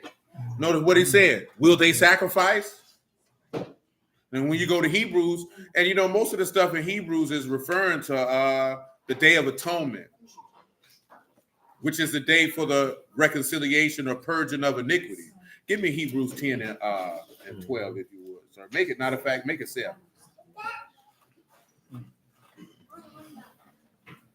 See, there has to come a point in time, man, where after you do this here, if this is what you want to do, sin should not even be an option on your plate. You know what I'm saying? That should be gone. You should be going in perfecting your faith at some point. There comes a point where you go to getting rid of sin to now I'm perfecting my faith. Now, I know some say, and I'm not talking about you doing the word again. I'm really referring to people who got 5 years in or better. Once you get to that 5-year mark, there has to come you're supposed to be transitioning into that phase of perfection at that point. 10 and 7. Then said I, lo, I come in the volume of the book. It is written of me to do your will, O Elohim. Above, when he says sacrifice and offering and burnt offerings and offering for sin, you would not, neither had pleasure therein. Mama Steph, don't forget to send me the 2 books you gonna choose, which are offered by the law. Mika talking about she like white worship music too. What in the blue? I am amazed in here. Amazed. Nothing but caucasity. No, I ain't mad at y'all, man. If you like it, I love it. Go ahead. Oh, I still got jokes. Don't mean I ain't got no jokes. Then said he, lo, I come to do your will, O Elohim. He take away the first, that he may establish the second. By the which will we are all sanctified through the offering of the body of Yahushua Mashiach once. And every priest stand daily ministering, offering oftentimes the same sacrifices, which can never take away sins. Which could never take away But sins. this man, after he had offered one sacrifice for sins forever, sat down on the right hand of Elohim, from henceforth expecting till his enemies be made his footstool. Yes, ma'am. For by one offering he hath perfected forever them that are sanctified. Go ahead, man. Quran. Whereof the Ruach HaKadosh also is a witness for us. For after that he has said before, this Yes, is ma'am. the covenant that I'll make with them after those days, saith the Lord. I will put my law into their hearts, and in their minds will I write them. And their sins and iniquities will I remember no more. No more, baby. Now where remission of these is, there is no more offering for sin. Well, there's remission. There's no more offering for what? For sin. That's why, man, ain't nowhere in the world you can be out here. If the sin done been remitted, boy, you can't be out here living sour like that. Go ahead. Having therefore, brethren, boldness to enter into the Kadash by the blood of Yahushua. Well, you able to enter into the Holy of Holies, and you think you finna go in there sinning? By a new and living way. By what way? By a new and living way. My God. Which he had consecrated for us through the veil. That But is to say his what? His flesh. Okay. And having a high priest over the house of Elohim, let us draw near with a true heart. With a what heart? With a true heart. With full assurance of faith, having our hearts sprinkled from an evil conscience, and our bodies washed with pure water. Let us hold fast profession of faith without wavering. For he is faithful that promise. He is faithful that what? That promise. Let Yahuwah be esteemed. When it says through that veil that is flesh, because what was inside of Yahushua is bigger than what we see on the outside the flesh. Well, you know, the veil, you know, look at it, it was covered. You know what I'm saying? You know, remember Moses put the veil on his face. Yeah, I was looking at the flesh of Yahushua walking in. You know, well, the flesh is more so when he sacrificed himself, that pool. Remember, because as soon as he died, the veil rent. Now all things are made manifest that were kept secret, that we didn't have access to. Because now through his flesh or through his sacrifice, we can all enter into that inner sanctum. That we couldn't go. We could go to basically like Hebrews 4 says we can go straight to the throne for help in the time of need. Okay. Hold on, Stanley, you pick another book. She could just pick that book. Joel, that's a small chapter. So we got Deuteronomy and Isaiah, Jeremiah and Joel. I try to do one of them before we get out of here. You know what I'm saying?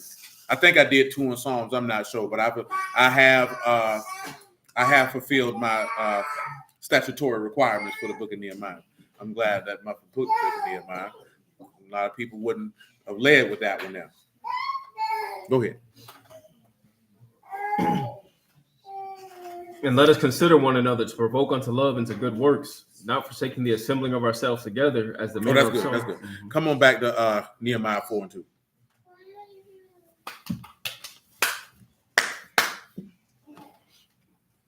And he spake before his brethren in the army of Samaria and said, what do these feeble Yahudim? Will they fortify themselves? Will they sacrifice? Will they make an end in a day? Will they revive the stones out of the heaps of the rubbish which are burned? Now Tobiah, the Ammonite, was by him. And what he said? Even that which they build, if a fox go up, he shall even break down their stone wall. Hold on. He said, even if a what go up? If a fox go up, he shall even break down their stone wall. Give me Luke 13 and 30. Now the fox go up and break the stone. Let's see what the Lord got to say about that. Now, this ain't necessarily a direct correlation, but more so the aspect of a sly, cunning creature being able to destroy what we got going on. Go ahead. And behold, there are last which shall be first, there are first which shall be last. Same day there came certain of the Pharisees saying unto him, what they say? Get you out and depart hence, for Herod will kill you. What the Lord told him. Go you and tell that fox. Go tell him. He said, hold on. He said, Herod gonna come through and do what? Kill you. So he just pretty much told him if the fox go up, he gonna tear down that stone wall. But look what he tell him. Go you and tell that fox. Tell him what? Behold, I cast out devils, and I do cures today and tomorrow. And on the third day, I shall be perfected. On the third day, I shall be perfected. My God, today. Go ahead. Nevertheless, I must walk today and tomorrow and the following, for it cannot be that a prophet perish out of Jerusalem. Now let me ask y'all this question for your memory's sake. He said he got to do what? He got to do what? He got to walk today and tomorrow. Why does he have to walk today and tomorrow? Why does he have to do that? What is he fulfilling in your law? Why does he have to walk today and tomorrow? Let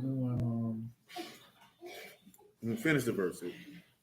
That was in the 33. That was in that verse. Unless you want me to keep going. Yeah, give me 34.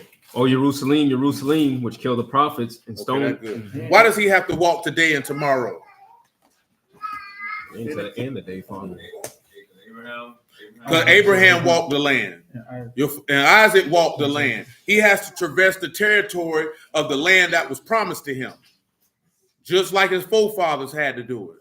See, this is a small nuance that you can see that he the one that because you got to look, he's not saying that for no reason. I got to walk the day and tomorrow and the day after. Why is he doing, what is he walking through the land for? But when you see those who came before him as a witness, you know what I'm talking about? Doing the same thing in the land of promise where they dwelt as a stranger. Because when Abraham did it, he was in the land of promise as a stranger. When Isaac did it, he was in the land of promise as a stranger. Jacob was in the land of promise as a stranger. And when he was born, he was in the land of promise as a stranger because they were under Roman occupation. You know what I'm saying? None of those men dwelt in the land of promise free and clear. That's so the scriptures might be fulfilled, so that you may know that he is the son of Elohim, and that the witness of the Father in heaven is true. So you know that this is the living God. You know what I'm saying? This is not just, oh, look at that breakdown. Look at that precept. No, you jackass. I'm not talking about y'all because it's always a jackass who will sit here and that's the part they click it in their brain. No, this so you can know that your God is true. So you know if your God is true, that you can put all your health, your faith, your reliability, and your hope in him. Because you know, okay, he ain't lied to me. So that means what he said he's going to do, he's going to accomplish it. So therefore, no matter what I suffer, no matter what I endure, no matter what I experience, no matter what I see, I know that the Elohim of Abraham, Isaac, and Jacob is faithful and true, and he will bring to pass that he has spoken. Not on my time, but in a time that seems good to him, he will fulfill all good things that he's spoken. So therefore, I can hold fast to the end. That's why the people be falling off, and then they want to get in here and have, pity rooms and slow singing and say, well, we got to do this and we got to do this. Nah, bro, if you fear God and believed in his word, you wouldn't have been doing all that anyway. You know what I'm saying? Not as no preacher. You would have been doing all that anyway. Amen, Quran. You would have been doing all that anyway. The promises would have been too great for you to say, I'm finna go do X, Y, Z. See, the things that you go do is directly correlated to your trust and your faith in what he's promised you. Because if your people promised you something when you was young, son, if you clean your room, I'm going to take you to such and such. You ain't believe your daddy was going to do it. That's why you ain't clean your room. Or you thought he was going to give it to you anyway if you didn't do it. Because a lot of times you think, oh, he going to give it to me anyway, even if I don't do it. And then guess what you find out? You're like, well, shoot, nigga, I'll see you when I get home. I'm going to take your sister and your other brother, but you're not going. Because I told you to do this and you ain't do it. And you looking stupid. But I thought you got a reward too. Who told you that? You didn't fulfill what I told you. I made you a promise. Have I not kept my word? You know why a lot of kids don't listen? Because you as a parent, you don't keep your word. What you tell your child you're going to do, you don't do it. It ain't even just with what you're going to give them. It's going to be with how you discipline. If you tell them, hey, boy, you do this here, you can't go outside. You want to send him outside because you don't want to be bothered with it. But you should have kept his behind in the house because you said if you ain't pick up these toys, you ain't going outside. And guess what? That nigga don't need to go outside. Let him run around the house and drive you crazy before you go back on your word. I've been told you that. You got to be on their top early so they know you ain't playing. You can't let nothing slide. You give them an inch, they're going to take a whole football field. Especially at her age. And she's a different type of baby because y'all think I just be saying that to be funny. Well, y'all done seen her. She's a habitual line stepper. Don Joanne, that's a habitual line stepper. Now, Jamal, he ain't no line stepper. He just like to throw stuff. And now he's starting to think it's funny to spit. It's kind of weird. But that one now, you have to threaten physical violence to get her to comply. You know what I'm saying? You ain't got to hit her. She don't even get hit that often. But the threat has to be there for her to be like, okay, they serious. I shouldn't have to do all of that. You know what I'm saying? Why do I have to get up and threaten as if I'm going to pop you with a shoe to get you to comply? Because she a line stepper. You know what I'm saying? Civic, you was a line stepper. I was a line stepper. You know. Right, there we are. Truth. You acting like the truth. You the biggest line stepper. I did not step when I We call both of them right now. I know Trina gonna tell on you. She gonna say no. She didn't. My brother was the last. No, you were stepping the line right with him. That was your partner in crime, and you was running with him. Come on, the third week, and you out of here. Yeah, that's what you were doing. Johnny, you was a line stepper. Nah, your mom look like she dropped niggas.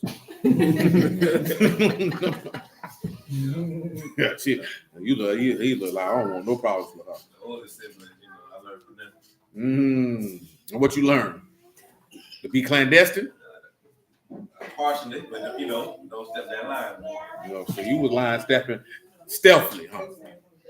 Yeah, see there it is. Yeah, so you was a line stepper. Monica, you was a habitual line stepper? Yeah, you look like you stepped some lines. How you just said that? Never, I don't believe you. I did it. Take my head off my body. Niggas always say that. You doing all type. I know you was a line stepper. No, you was a line stepper. Stepping over every line. You were probably drawing lines and say, I'm stepping over these. They ain't even put them out there. Callie, you was out here being a habitual line stepper?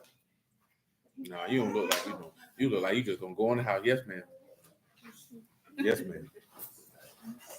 Yes, ma'am. I already know we call her mom and say, we never had no problems at all. I come home, she done been gonna cook dinner. I ain't even asked. Tavon was a line stepper. Tavon looked like he ain't follow no rules.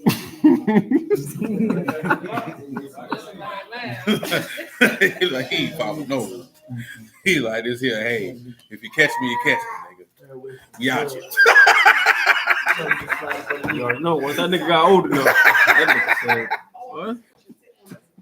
No, I wasn't no line stepper though. They just said I was just stuff. Like if I ain't want to do it, I wasn't doing it. But as far as like following rules, like if Mom Duke said do XYZ, Tavon said, hey, you about right. No, if my mama told me to do XYZ, I did what my mama told me to do. Hey, nigga, that's selling crack, but I'm making a living. That ain't no line stuff. That's breaking the line. That boy was running that line. Yeah, what my granddaddy told me to do, what my daddy told me to do, it wasn't never no, oh, you told me XYZ, I ain't finna do it. You know what I'm talking about? No, I ain't live like that. Law of the land. I mean, you gotta have respect. I ain't have respect for Mr. Tyler. We gotta get this money. You know what I'm talking about? You getting it. I need to get some too. And say your cousin got suspended from school and my mom and aunt had to come get him. My mom was bragging how I don't get in trouble. My cousin snitched and told him he in the office right now trying to talk his way out of 10 days suspension. But he in the office right now. Boy, that nigga went home booted raw. Know your people beat the brakes off. 10-day suspension. What did you do? That's 2 weeks. Now, how you get suspended for 10 days and be able to hide that from your parents? Okay.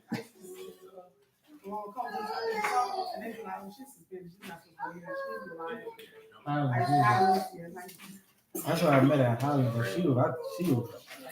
Oh, he said fight. I ain't gonna lie, it was some of us used to get suspended from school and come to school anyway. What you doing here? You know what I'm saying? They come to school anyway. And then since you suspended, you can pick and choose what classes you want to go to. Because I ain't supposed to be here anyway. You gonna tell me you can't come and tell me I'm skipping school. I ain't even supposed to be here. You gonna be suspended? You know what I'm saying? Yeah, they would. Yeah, they would. They might tack a couple more days on that. But then when you sit back and look at it, look how evil that is. You put me out of school, I come back to school, you want to tack more days for me to be away from school. You don't care about my well-being. That part. Maybe I did. Maybe I didn't. Maybe I just came up here to see my friends. Go ahead. That's what Tavon say. Sounds about right. Line stepper. Jessica was a habitual line. I know Lee wasn't no line stepper. She said she never did that. Like, right? I already know Lee wasn't no line stepper. She just was mean to people. She just mean to people. I said, Lee, I just want to be your friend. I don't know you. Why are you talking to me? I don't know you. Let's say Lee was a good child. She knows she was a good child. She had to tell us that in third person. That's just funny because Joanne talked like that in third person. Go ahead, man. Going back to Nehemiah. Yes, sir. 4 and 4.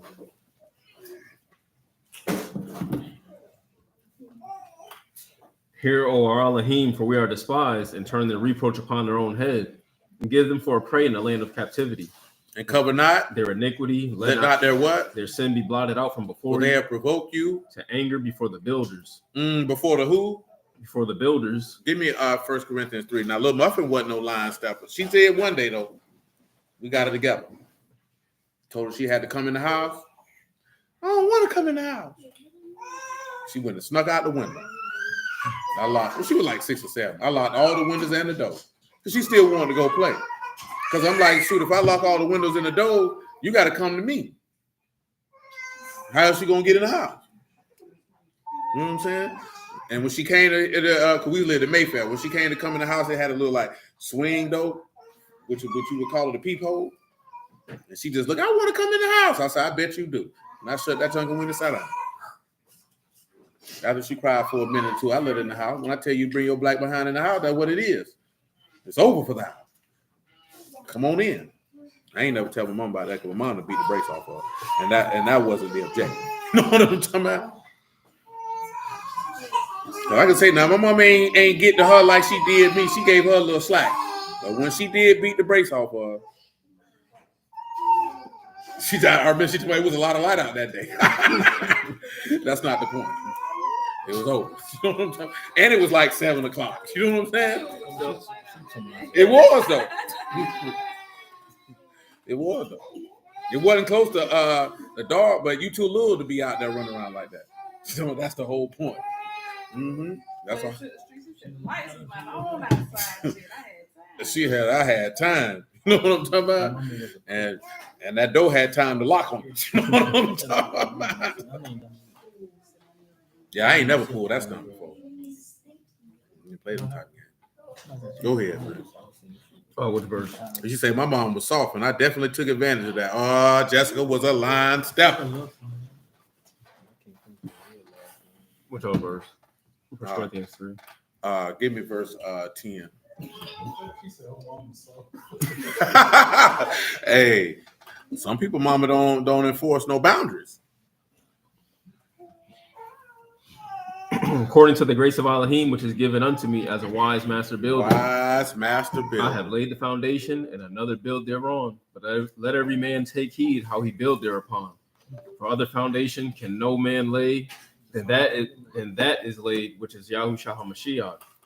Now, if any man build upon this foundation, gold, silver, precious stones, wood, hay, stubble, every man's work shall be made manifest. For the day shall declare it, because it shall be revealed by fire. And the fire shall try every man's work of what sort it is. Okay, pause. So that's what it's going to try every work. Now, also, when you look at don't cover their iniquity, it can take you to when they say, let his blood be on our children's children. I just need to clear.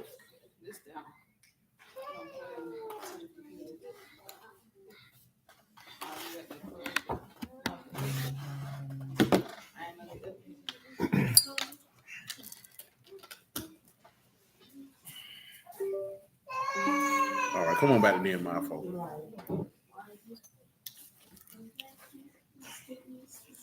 Come on. Verse 6. Okay, so built we the wall, and all the wall was joined together unto the half thereof. And the people had a mind to work. Came to pass that when Sanballat and Tobiah, the Arabians and the Ammonites and the Ashdodites heard that the walls of Jerusalem were made up, the breaches began to be stopped, and they were very raw, and they conspired all of them together to do what? coming to fight against Jerusalem and to hinder So I take it in that when they conspired to come against the Lord to fight against him because he out here trying to stop the breaches. Go ahead. Nevertheless, we made our prayer unto our Elohim. That's where you take your Matthew 26 and Matthew 7, John 17, where you make his prayer to Elohim instead of what? I watch against them day and night because of them. And Yehuda said, the strength of the bearers of burdens is decayed, and there is much rubbish, so that we are not able to build the wall. And our adversary said, they shall not know, neither see, till we come in the midst among them and slay them, and cause the work to cease. Cause the what to cease? The work to cease. Came to pass. That when the Yahudim which dwelt by them came, they said unto us 10 times, from all places whence you shall return unto us, they will be upon you. Therefore said I, in the tower, places behind the wall, and on the higher places, I have even set the people after their families with their swords, and their spears, and their bows. And I looked, and rose up and said unto the nobles and to the rulers, and to the rest of the people, be not you afraid of them. Be not you what? Afraid of them. Be you not what? Afraid of them. And remember who? The Lord. And who is what? Great and terrible. And fight for who? Your brethren. And your sons. And your daughters. And your wives. And your houses. Don't let these people. That's what we were talking about the other day. They be like, y'all supposed to be. Man, look here, man. We serve God. We ain't no hoes. You're not finna be threatening us or this, that, there, and the third. A lot of people feel like, you supposed to be in the word that you're supposed to be docile. You know what I'm saying? Remember what that man told them in John 18? He said, if my kingdom was of this world, my servants would fight. But ain't nothing soft over here. Yeah.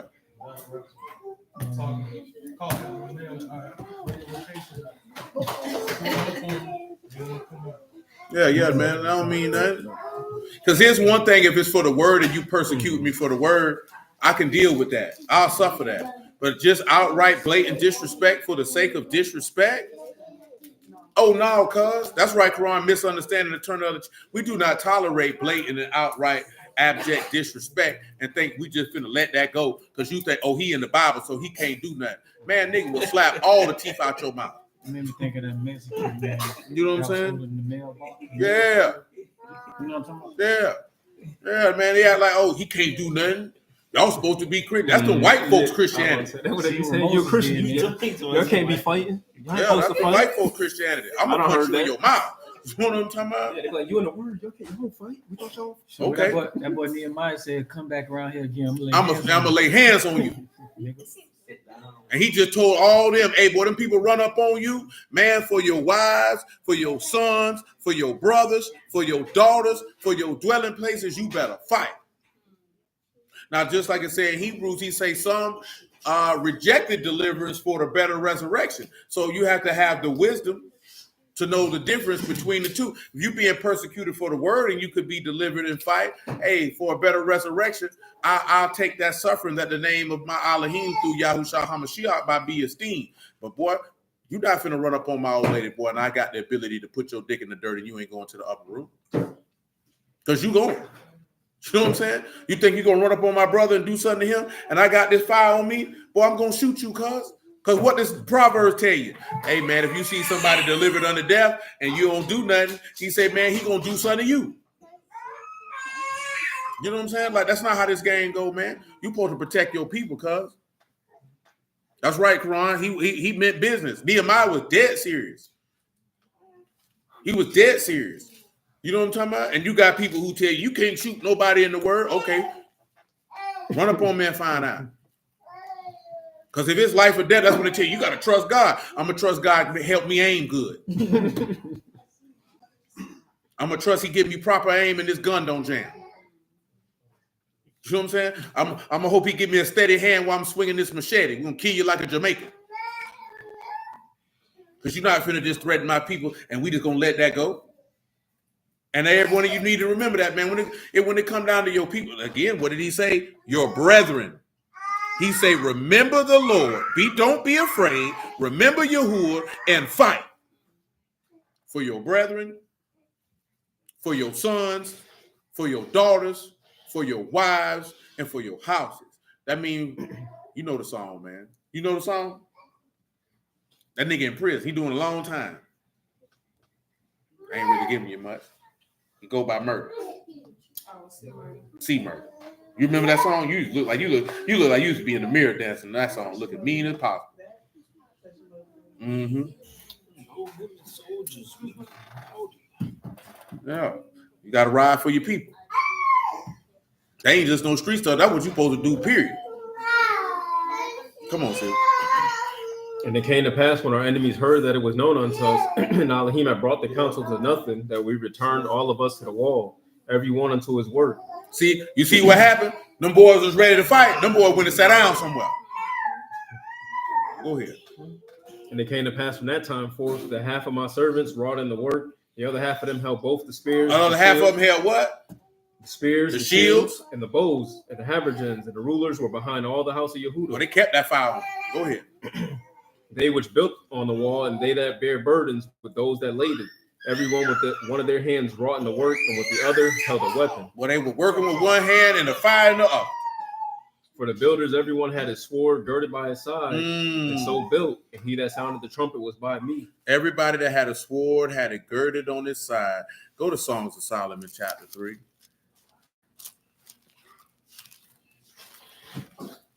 Now, who over there being nasty?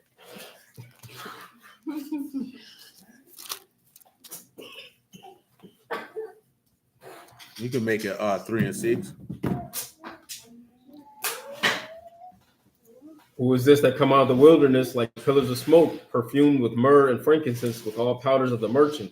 That's the Lord coming by. What he coming with? Behold his bed, which is Solomon's, 70 valiant men round about, or about it, of the valiant of Yasharal. And they all hold what? Swords, being expert in war. Being what in war? Expert in war. Tell them what expert means. Peace, Brother Joseph, man. Expert is Lamad.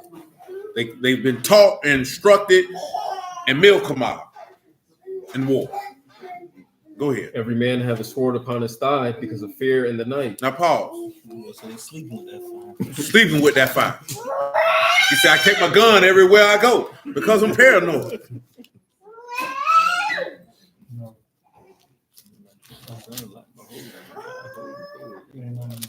Mr. Big said, All right, come over here to Luke 22, man.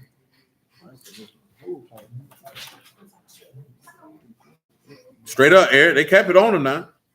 That junk always tripped me out. He said, I take my gun everywhere I go. I'm paranoid. That what you not say, my mind gonna die with me. And then say, pick up the supply with me.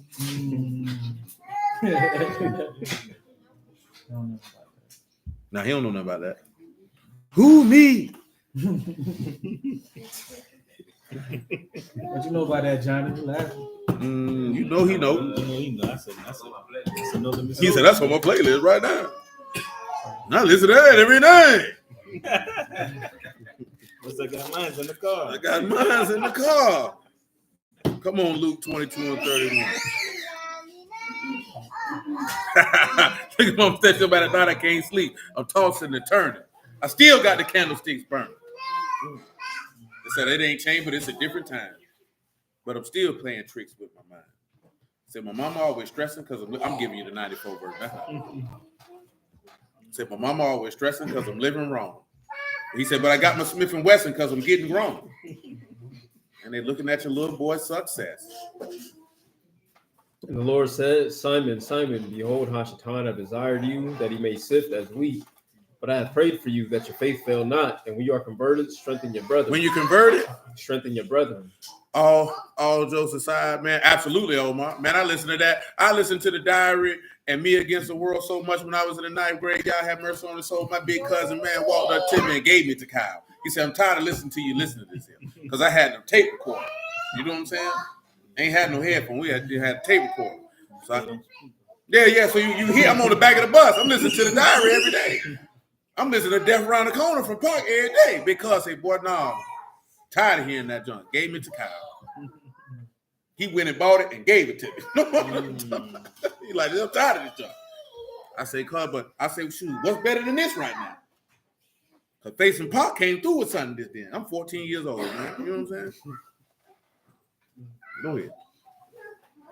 And he said unto him, Lord, I am ready to go with you, both into prison and to death. And he said, I tell you, Peter, the cock shall not crow this day before that you shall thrice deny that you know me. And he said unto them, when I sent you without purse and scrip and shoes, lack you anything? They said what? Nothing. Then he said unto them, but now he that have a purse, let him take, and likewise his scrip. And he that had what? No sword. Let him what? Sell his garment and buy one. Let him sell his what? his garment and buy one. Now, see, a lot of people grab this here. They don't know what he trying to tell them. He said, if you ain't got no sword, you better sell your what? Garment and buy one. Now, you can look at that naturally, and you can look at that spiritually. Now, you just seen how he say all the builders had a sword girded on them. Then you just see all those who were exporting war, they kept their fire on them. Word like a two-headed sword. And that's going to read that Hebrew 4 and 12 form. Because I ain't just talking about on the natural side.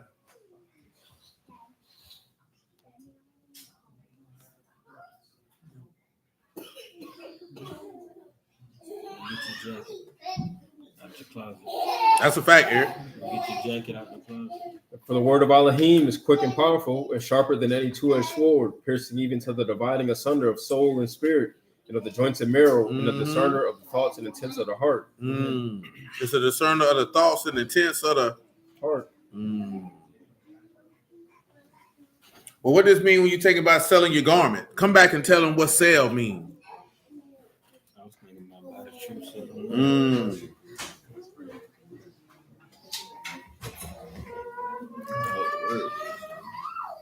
Oh, you know you got a sock up there? They just throwing stuff. So I look like something Joanne would do. Come on, sis. Garment is I said sell. Sell is out here doing what he want to do. paleo. That's to barter, to sell, sellers. Now, garment. What you think he mean when he say that? That's himation. That is a garment of any sort, the cloak or mantle and the tunic, the upper garment, the cloak or mantle. Your upper garment. Why you think he telling you need to sell your garment and go buy your sword? Now remember, he told them beforehand they ain't need to take nothing with them. Well, you know why he telling them? Because now you're going to build, and it's going to be like what you seen in Nehemiah. These people finna come against you. You know what I'm saying? But in this time, remember, the weapons of our warfare are not carnal, but spiritual. So you're taking a different fire with you this time. You know what I'm saying? While you do the work with one hand with a sword in the other. Now, we have Deuteronomy, Isaiah, Jeremiah, and Joel on the table for the resurrection of the dead, do we not? All of these things participating in the Ruach of wisdom and understanding, the Ruach of counsel and might, and judgment in the fear of Yahuwah. As you look at this, the Ruach of Yahuwah shall rest upon me. These are all the things that are mentioned. Can anyone remember what's the last Ruach that's not mentioned there? Because remember, Revelation tell you it's 7 spirits. But in Isaiah, you see 6. Go ahead and read Isaiah 11 and 2 for me one more.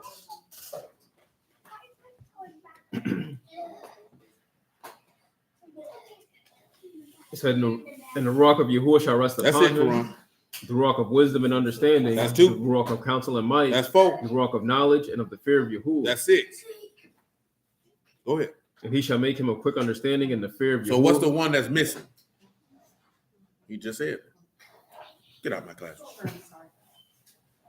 That's what might is. Get out of my classroom.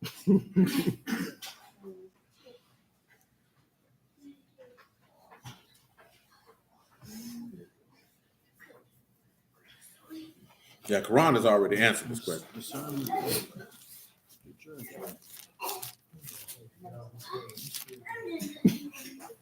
I'll have to get resuspended.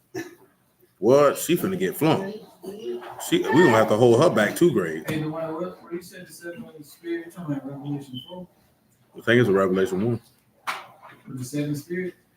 Yeah, it's the 7 spirits that come through the throne, if I'm not mistaken.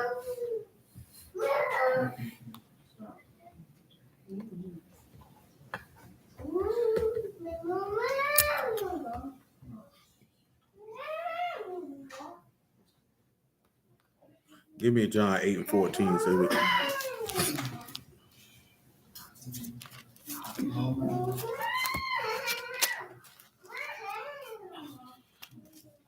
John 8 and 14. Yahushua answered and said unto them, though I bear record of myself, yet my record is true. For I know whence I came and where I go. But you cannot tell whence I came and where I go. You judge after the flesh, I judge no man. And yet if I judge, my judgment is true. He said he judged no what? No man. And yet if I judge, my judgment is true. For I am not alone, but I and the Abba that sent me. John 5:30.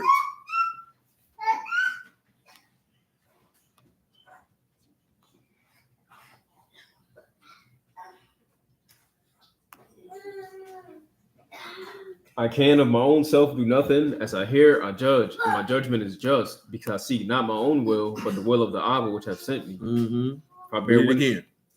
I can of my own self do nothing. As I hear, I judge, and my judgment is just, because I seek not my own No, it's will. 3 and 1. You're right, sir. It's 3 and 1. Go ahead. But the will of the Abba which hath sent me. Now Revelation 3 and 1. And that's right. That's why Isaiah it backs it up. Absolutely. Come on with it. And unto the Malachim of the church in Sardis write, these things saith he that hath the 7 rocks of Elohim and the 7 stars. I know your works, that you have a name, that you live and are dead. The 7 Ruachs of Elohim. Isaiah 4 and 1. We can kill this bird with one stone just on the house. Because you know this is what they like to tell y'all. See, I'm gonna have me 7 wives one day. And in that day, 7 women shall take hold of one man, saying, 7 women shall take hold of who, man? How many men? One man. What they gonna say? We will eat our own bread. Eat our own what? Eat our own bread. What else? Wear our own apparel. Only let us be called by your name. Take away our reproach. Now, for us, you can see that plan. That's referring to the 7 assemblies coming to Mashiach. You know how we can know how we can see this? Because read verse 2. What does he say? And in that day shall the branch of Yahuah be beautiful and esteemed, and the fruit of the earth excellent and comely for them that are escaped the Yasharal. The fruit of the earth is those who raised from the dead. What else does he say? And it shall come to pass that he that is left in Zion and he that remain in Jerusalem shall be called Kadash. Then we be sanctified. Everyone that is written where? Among the living. This those who are written in the book of life. So everybody who's written in the book of life, they're not going to be sinning.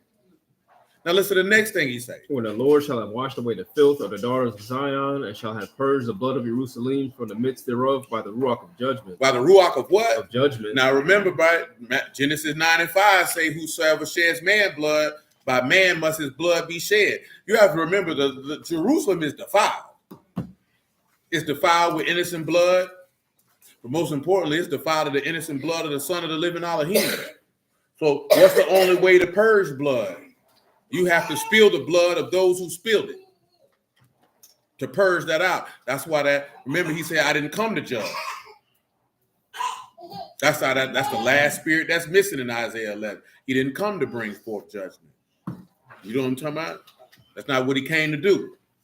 When we talk about judgment in this instance, we talking about shafat, not mishpat. You know what I'm talking about? Because mishpat is to determine what's right and what's wrong and to decide controversies. You dealing with shafat, somebody getting condemned. Somebody got to die. If I go, you got to go. You know what I'm talking about, Sylvia? Let the gunshots blow. You know about that? Ain't ringing the bell. God damn, this nigga need to get out. Well, yeah, I know you know that, John. Y'all niggas young, my bad. You don't know that one either? So you mean to tell me somebody got to die? If I go, you got to go. Somebody got to die. Let the gunshots blow? Somebody got to. That don't do nothing for you. Nigga, he wasn't singing. I forgot you ain't from Brooklyn anyway. You know what I'm talking about? From Harlem, man. Look at Misha knowing she younger than y'all. That's Biggie. So you never listen to Life After Death? Nah, because you was too busy running to my hot boy. Talking about you from Harlem. You ain't from Harlem, man. Where that nigga from? What they said like he like Jim Jones. He ain't from Harlem. That nigga from the Bronx. Jomo, man. Jomo. That boy put the video up for him being at the fight already. That song was trash. Not for real. I ain't really listening. I was like, damn, he got a video already. It was late at night. I wasn't listening. Come on, sis. Till when the Lord shall wash away the filth of the daughters of Zion, shall purge the blood of Jerusalem from the midst thereof by the Ruach of judgment and by the Ruach of burning. And that's where you say, and he'll baptize you with the Ruach HaKadosh and with fire. And what does he say he coming back with? The plead with the earth with fire and a sword. Because what does fire do? Purifies. Go ahead. And Yahuwah will create upon every dwelling place of Mount Zion and upon her assemblies a cloud and smoke by day and a shining of a flaming fire by night. From upon all the esteem shall be a defense. That's good. So that's why you see that Ruach of judgment is not there. That Ruach of judgment is not executed until his return. You know what I'm saying? Because we know Revelation 19 and 15 say he'll come in righteousness, he shall judge and make war. You know what I'm talking about? And that's why he say he won't. Go back and read Isaiah 11:3 or 11:4. Yo, Saul, what you doing, cuz? But with righteousness shall he judge the poor and reprove with equity for the meek of the earth. He shall smite the earth with the rod of his mouth, and with the breath of his lips shall he slay the wicked. And of course, did he do that at his coming? The first time? No, he did not. It's referencing that Ruach of judgment, but it just don't say that specifically. But he coming to drop it on him. What did I had in my mind? What is it? Psalm 99? 99. Oh, say 99, you gonna start acting crazy because you're gonna think it's for the 99 and the 2000. You heard the beat in your head, didn't you?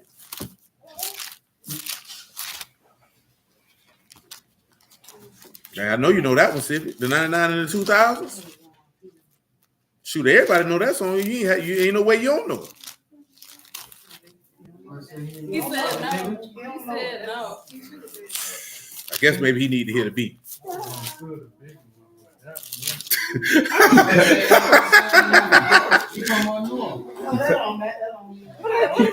Come on, man. That song so popular that Juvenile was able to do. If you got COVID, come on and vax that thing up.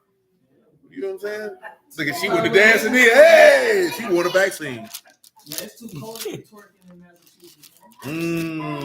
Yeah, see if you One thing about it, no, it ain't. Cause they sell vagina outside in the cold in Massachusetts.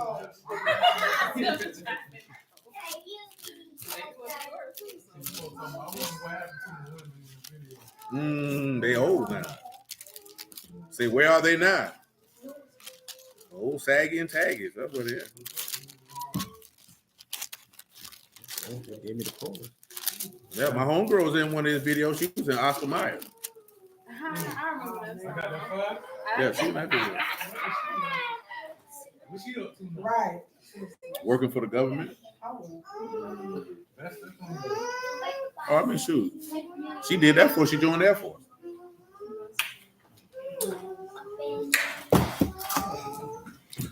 Let's come over here to the Book of Joel. Did you want a song? Oh, yeah, 99. Go ahead. Tavon say Civic jumped off the porch, lady. He say, bear with him. Ain't no wrong.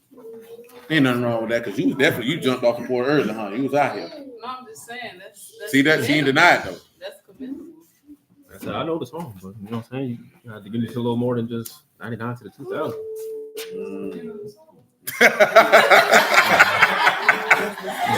When the sample comes, Cash Money taking over.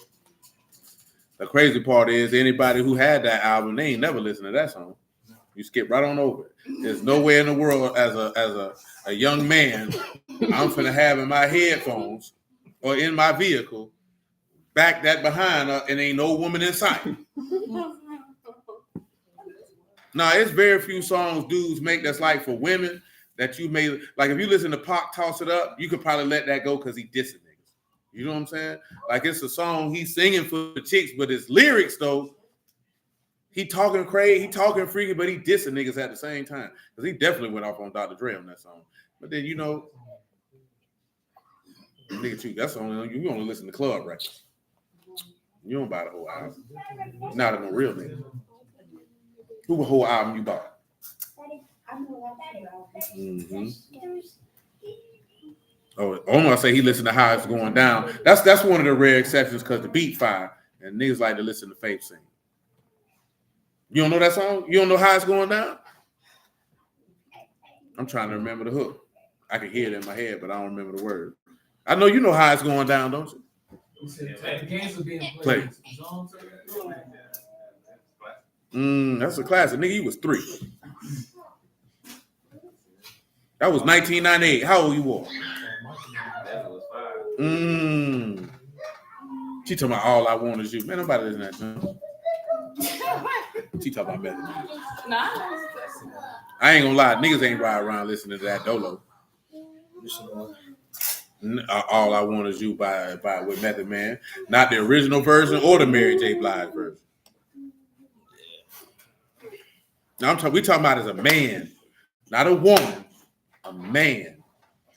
This, you know what I'm saying? Like, as a man, you're not riding around or in your headphones listening to that record. You know what I'm saying? Like, it doesn't mean it's a bad song, but that's more than likely a lady got to be around. I don't want to hear that. That's like you want to listen to Cameron Daydreaming or something. Listening to LL, I'm going to love you better. Look at you. Look, that's my song. I love that song. It doesn't mean that they bad records. You know what I'm saying? It's just, dang, ain't no woman around. That's what you listen to? You in your feelings today? You gonna go in the back and cry? Yes, sir. That just made me think of that video you posted with the boys in the locker room at the football game. Oh, my God. Well, them boys were listening to Sexy Red twerking, cuz I was appalled. I was. They say anything to win, high school kids. They was word for word with it. I don't even remember what Sexy Red song they were singing. I don't know. Yeah, they were Pound Time, and the little boys was twerking, and they passed. It was the time of the month, brother. Man, I'd have seen my son in there. Man, I'd have swung on it. I'd have swung on every young man in that locker room. That's my song. Take him off the team, man. Take him off the team. Take him to a new school. definitely a new school. No, that joint was weird though. They coached me. I just couldn't imagine myself as a teenager rapping along word for word, talking about the color of my vagina and anus. Yeah. You know what I'm saying? Because niggas didn't listen. Niggas hear a Lil Kim record. Ain't nobody finna rap along. Nobody rapped along with, man, look here, man. One day, man, dude we grew up with, man, when Now Nigga came out, boy, we caught that nigga in the house rapping along with Trina Park. He like, boy, what you doing, boy? He rapping along with Trina. Hey, you gotta let her have that. But nah, bro, we at the house and you talking about, you don't know damn hoe. Hold up. He did. He did. That man love the record, man. He couldn't stop, man. Boy, every verse. And you know what the crazy part was? And it wasn't like he was a bad dude, but like how Cameron mentioned how they was at Jim Jones' house because his people died and he had that spot. That's how we was at his house because his parents left him and told him, don't mess up my credit. Just left. Left an apartment, we're gone. No, we wasn't selling no dope. But you know what I'm saying? This is where everybody was at because we don't have no adult supervision. Yeah, The hangout spot. I had man. But his parents literally left, and I don't want to say his name, but she was like, don't mess up my credit. Asian lady left it. I don't even think he was in contact with them. You know what I'm saying? Then the sister had to move in there. His sister was bad, ugly as sin. You know what I'm talking about? Ugly as sin. I'm talking about, ooh, Lord. Physically, she was bad. Her body was top tier, but she was a grotesque looking woman. She was a grotesque looking woman. And then the niggas want to try to hit it. And I'm in there with him. I'm like, bro, she don't bathe, bro. I'm talking about, you better not do it. They asking me, boy, you ain't hit that? I'm like, oh, no, God, no. They were like, why not? Boy, she don't bathe, cuz. And I wouldn't care how fine she is. Boy, she look like a gremlin. I'm good on that. She look like she bite. Oh, God, forgive me. But I'm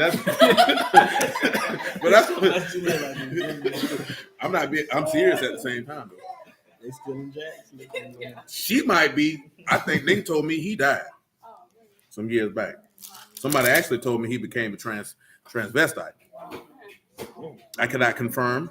It all makes sense. Or deny that. I can't confirm that. That's just what I was told. Full circle moment right there. Yeah, I can't confirm that, but that's what I was told. Come over here to 3 and 14, 13 of Book of Joel. I ain't even read the Psalms yet. Oh, read Psalm 99. Say, Yahuwah reign, let the people tremble. He sit between the cherubims, let the earth be moved. Yahuwah is great in Zion. He is high above all the people. Let them praise your great and terrible name, for it is Kadash. The king's strength also loves judgment. You do establish equity. You execute judgment and righteousness in Jacob. Exalt you, Yahuwah our Elohim. Worship at his footstool, for he is Kadash. Moses and Aaron among his priests, and Samuel among them that call upon his name. They called upon Yahuwah, and he answered them. He spake unto them in the cloudy pillar. We didn't focus on that because it's talking about him coming to execute judgment and righteousness. Go ahead. He said they kept his testimonies and the ordinances that he gave them. You answered them, O Yahuwah our Elohim. You was the Elohim that forgave them. Though you took vengeance of their inventions, exalt Yahuwah our Elohim, worship at his Kadash hill, for Yahuwah our Elohim is Kadash. That's right. Now Joel 3 and 13. This is going to get a resurrection of the dead right here in Joel. It's going to be kind of obscure. Ducked off with it, but there nevertheless.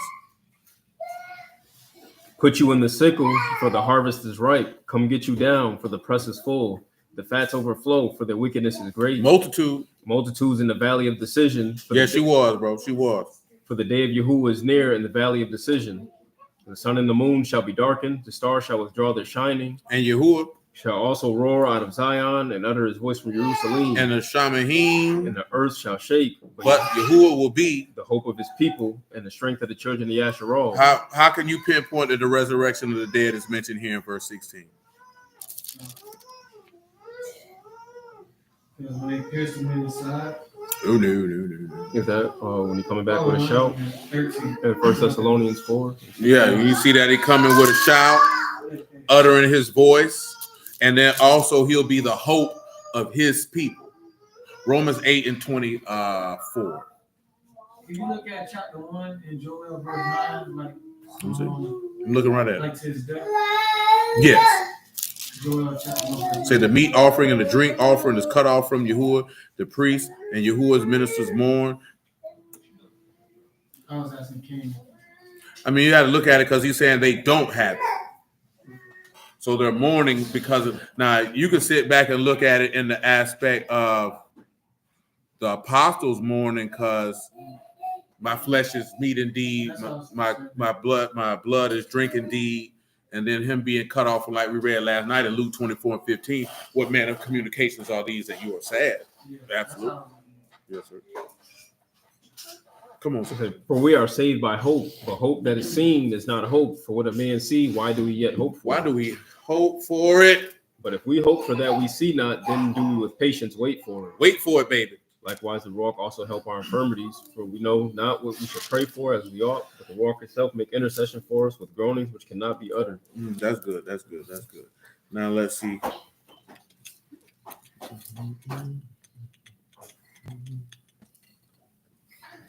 Come over here to Joel 2 and 18.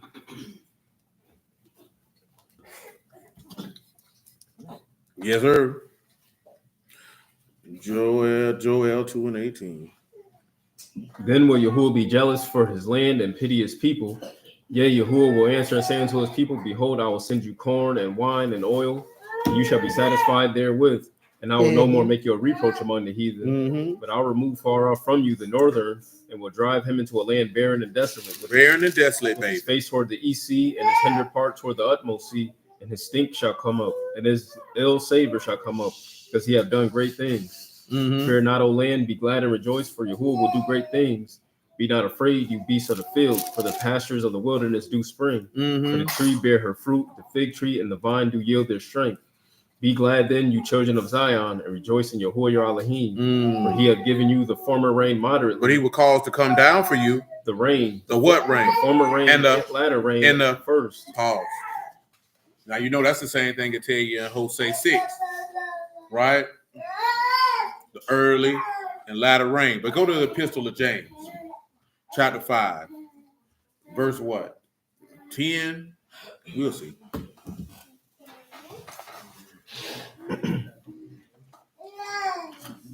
Take my brethren, the prophets who have spoken in the name of the Lord, for an example of suffering affliction. Come on, 5 and 5. 5 and 5. You have lived in I ain't, hold on. prison. I ain't even look at that video, Johnny. Boy, you out here blowing layups again, boy?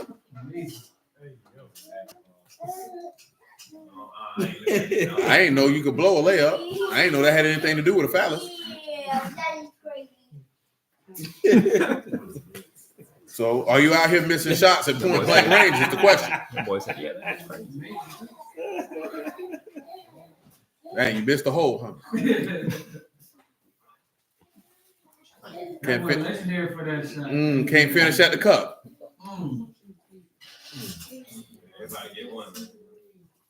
That's amazing. They all get one, huh?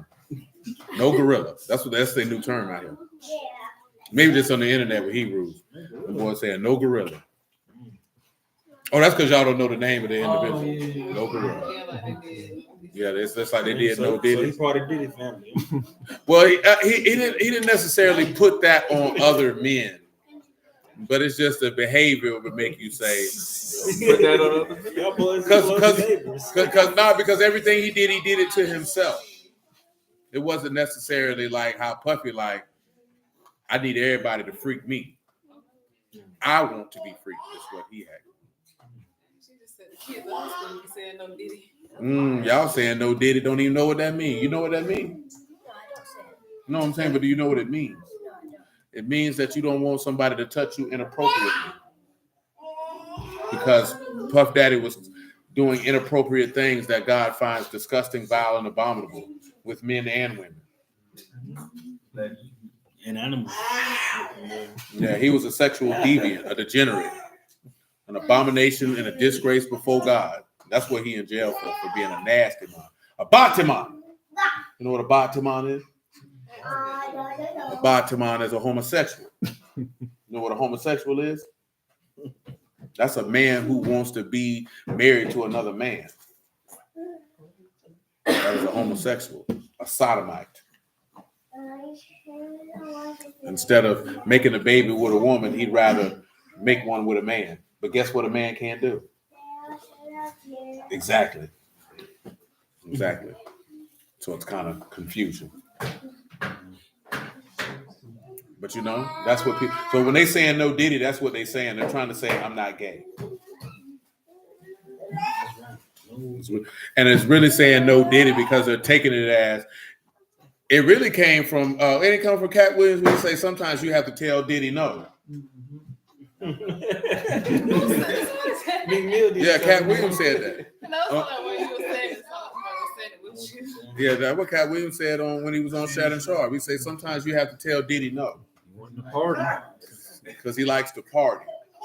So it's basically you're saying no Diddy, like no, don't touch me. That sounds terrible when you think about it. Like you don't really want, like you're scared that this man's going to overpower you. No, Diddy, no. They don't know. I mean, a lot of people said that though. Yeah, because you remember that episode of Drink Camps? He had 3 alleged gangsters looking very uncomfortable. Well, don't know when to say nothing. He told me, "I want to party, Daddy. When we gonna party?" He said, "We partied before." I know. He said, "Party." No, that must have been party I wanted to. Well, that Jamaican man, if you ever watched that clip, that Jamaican man was disgusted. No, Fab was looking confused, but Jadakiss was like, but there was a Jamaican dude there. You know who I'm talking about? He was disgusted. He was disgusted. Like, he was like, boy, he say something to me, I'm going to punch this nigga in his mouth. I wish you would have did it on camera. That's how he was looking. I think with Jadakiss, Nori, and Fab, it was more so you know what's going down for real. You know the power and you know, no pun intended, stroke that he has in that business. You know what I'm talking about? That what he can do to your career.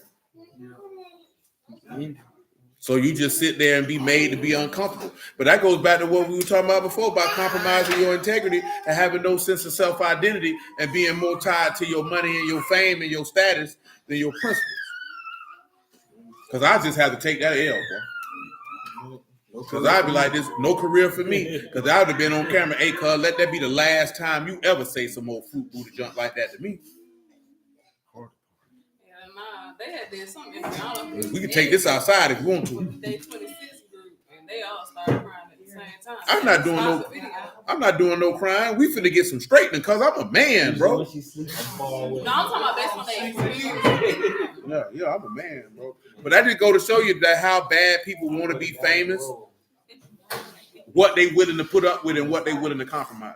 Oh, yeah, that's He said I wouldn't party with Diddy yet, even have a board game at night with a dude. He said he the type that probably want to play Twister. Naked Twister at that. But I mean, when you mention these stories, right, you're not supposed to be focusing on the individual who perpetrated it. You know what I'm saying? Because that's where the focus go in on that. It's more so focusing on the behavior and how you can navigate around people who have that type of behavior. How you can discern who and, is this person of God or of the devil? But more importantly, like how to deal with, that exhibit story was wild. That exhibit story was wild. I read that in Superhead book when I was in prison. That exhibit story. Oh, yeah, man. The man said it was in Miami. He went Korean Stiffers, and Puffy took him to a gay club. And the thing is Exhibit told that story on the radio. And then Puffy sent them killers at him, and Exhibit took the story back. He said, oh, no, I misspoke. It didn't happen like that.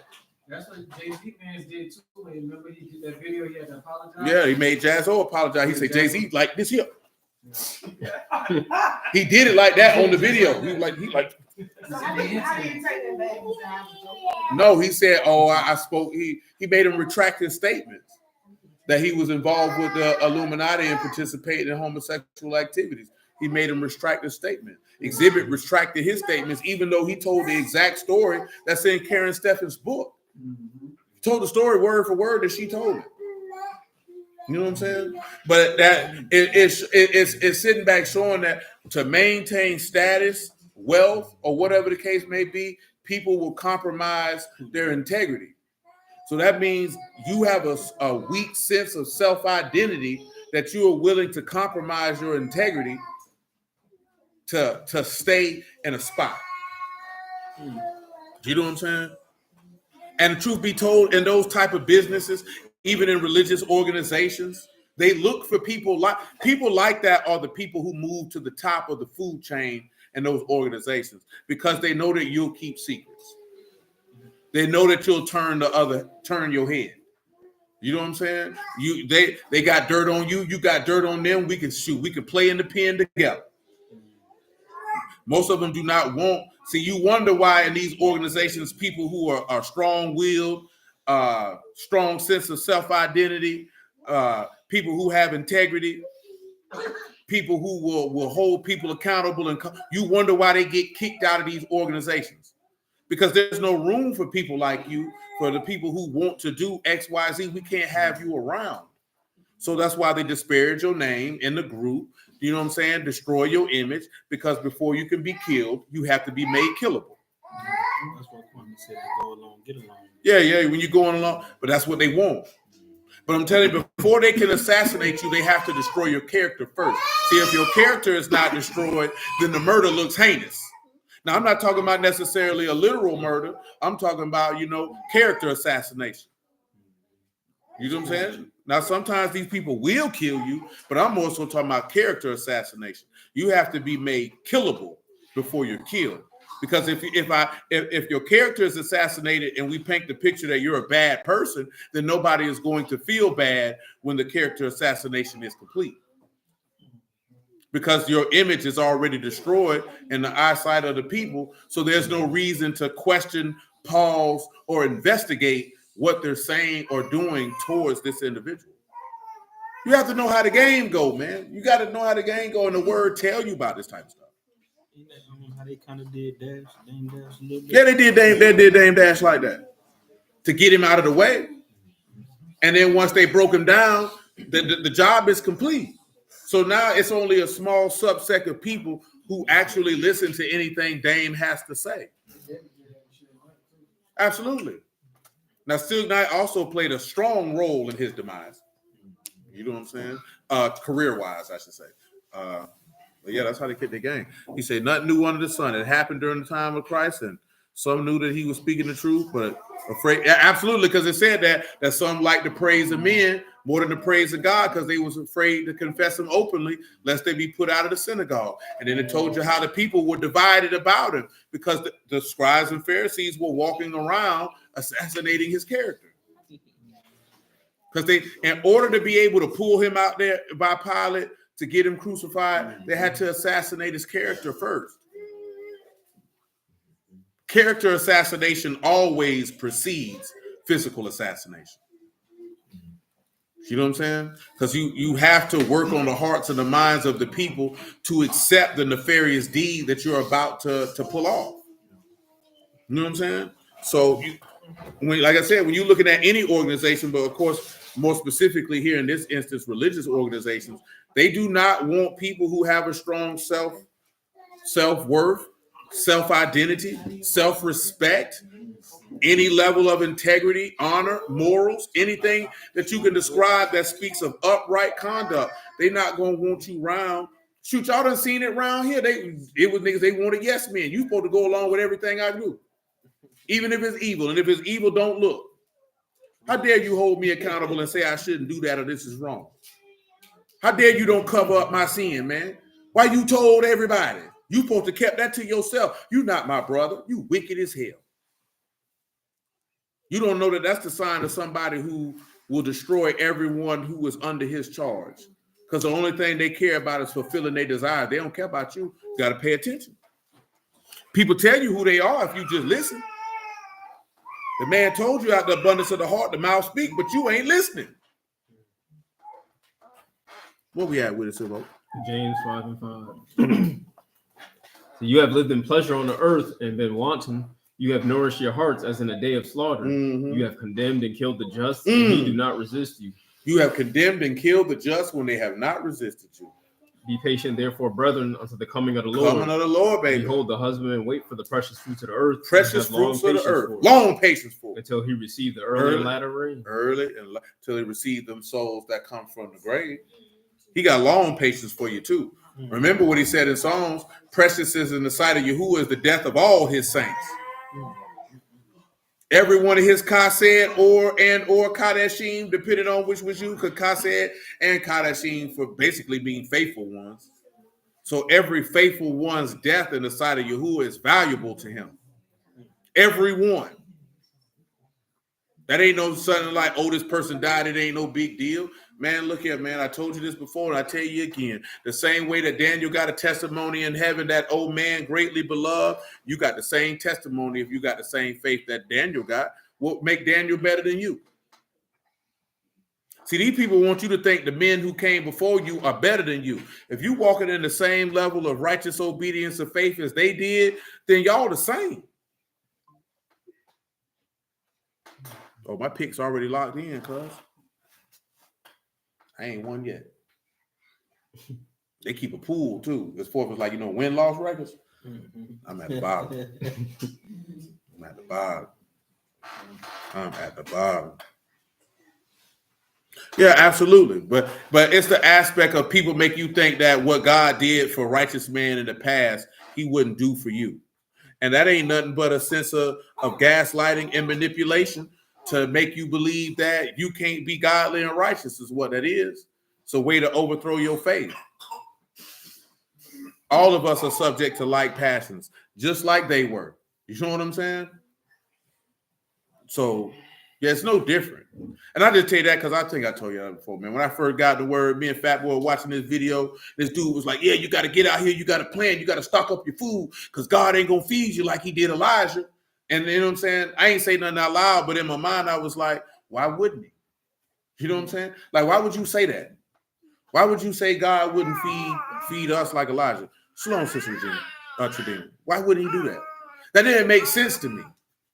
I was fresh in the world. I don't even think I was 6 months in. But that didn't make sense to me. If he would feed Elijah, and Elijah is a righteous man, if I'm a righteous man, why wouldn't God feed me? So you mean to tell me he gonna let me starve? I don't even think I knew about the verse where it say I've never seen the righteous forsaken and begging for bread. Now, you might not have the bread you want. You might want sourdough bread, but you got classic Wonder Bread. But guess what? You got bread nonetheless. Even if you got Flint. Even if you got Flanders, it's preposterous. Hey man, what's they got Flanders? One thing I can say about the Lord now, he a good man. I don't think he disrespect none of us by getting some. He at least just give him a Clark burger. Don't get them people no Flanders. I give you a cube steak. Yeah, I'm telling you, anything. Shoot, I'd rather eat a McDonald's patty before I eat a doggone Flanders patty. What's the difference?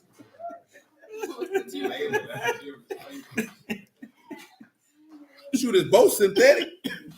You know what I'm talking about? Shoot, we gonna die either way. That's definitely what the old person say. Because if that's real beef at McDonald's, boy, I had my mama and my daddy. You know what I'm talking about? But yeah, man, that man ain't. I just never had that mind, man. If he did it for Elijah, he'll do it for you. If he did it for Yahushua, if he raising Yahushua from the dead, and he promised to raise us up from the dead, like he raised his son, then if he willing to do that for us, like he did for him, then why wouldn't he do anything else that he did for those who came before us? If we have the same measure of faith that they had, that's crazy to me. Like that just doesn't make sense to me, and I would not allow an individual to convince me of such folly in any shape, form, or fashion. That concludes our two witnesses from Book of Joel. Let's take a look at Deuteronomy. I'll do the easiest one off the top. Deuteronomy 11. You know what it is.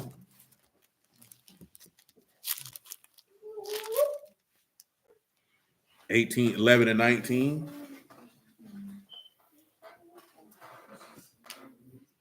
And you shall teach them your children, speaking of them when you sit in your house, and when you walk by the way, and when you lie We're supposed to down, do a try from Genesis 49. Come on. and when you rise up. And you shall write them upon the doorposts of your house and upon They say your you should speak of these when you sit in your house, when you walk by the way, when you lie down, and when you rise up. And you know Luke 24, he taught them good old word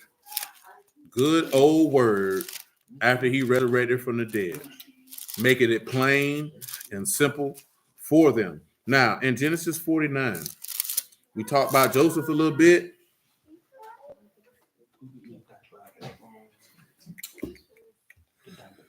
(49 and 19). Be careful. Gad, a troop shall overcome him, but he shall overcome at the A last. troop shall overcome him, but he will overcome at the last. Who know what Gad mean off the top of their head? You sure you want to spread your wings and fly away Overcome. to a place that you belong to? He know that record. That's unfortunate. You know that record? You know that record? That's the name of the group. The name of the group was True. You know, spread my wings and fly away. I understand. Because you know they had the other song y'all like. What's that song? What's the other song? You know what I'm talking about? No. This is an R&B group. Oh no. That's an R&B song. No, True. Spread my wings and fly away to a place. You like that, don't you? Give me $50 then. You know what I'm saying? Don't give me no accolades and don't pay. No, pay me a fee. They had another song, man. Dang, I can't remember that song. Oh no, Free. When I asked them what the name of Gad is, it means truth. So I mentioned that song. You know what I'm saying? See if they knew that song. That's it. That's the song I was thinking. All I do is think of you. That's the other song that Truth did. That's Truth. Oh, yeah. That's the song I was trying to remember right there, Barry. Day and night. That's all you do, huh? Yeah, they had other songs. Spread my wings and fly away. Yeah, he just mentioned that too. Sweet November.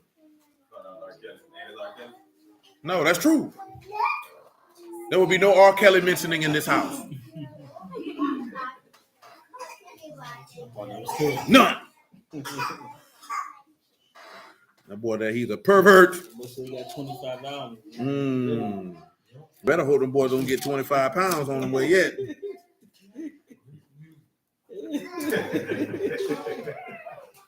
better do it to her name, Yeah, he said I put it like how Omar put it. They were like the West Coast New Edition. That's an accurate description. So it wasn't better than New Edition. I would say no. I mean, it's hard to be better than New Edition when you got Bobby Brown and Johnny Gill. You know what I'm saying? It's just on the aspect of vocal power. Johnny Gill ain't no joke. Nah, man, Ralph wasn't a very good artist. I'm talking about overall. Ain't nobody ever say, let's go see Ralph. What? Nobody coming to see Ralph.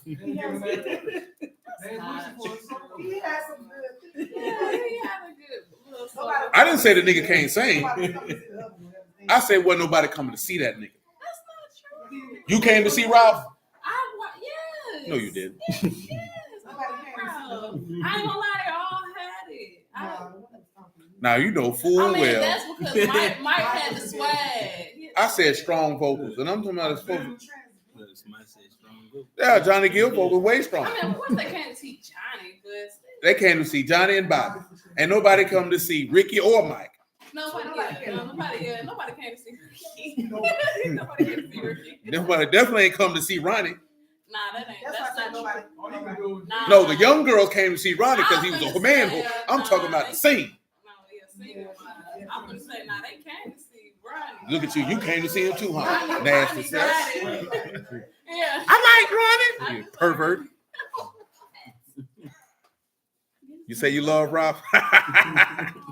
Free said, I loved him when I was younger. She said the women do. Man, that man had one song. I'm talking about it. So I was solo record, man. It wasn't about once you go solo, that's when you know who want to see you. I didn't say it wasn't. I just said nobody wanted to see him. That is not true. How many records he had after that? I mean, they had a Exactly. lot going on, right? Exactly. I'm talking about solo records. They ain't had nothing to do with the group. I know what I'm talking about. They had a lot. They sabotaged each other. Man, you know what That I'm was saying? all in the story. Shoot, Johnny sold some records. Bobby sold some records. Cocaine sabotaged Bobby. I mean, yeah, because Bobby had the it factor that people wanted. Yeah, cocaine. I love sensitivity. And I make love by it. Ricky was snorting up all the drugs too. Yeah, Ricky was. I never knew that's what that stood for. She say truth stood for total respect of other people.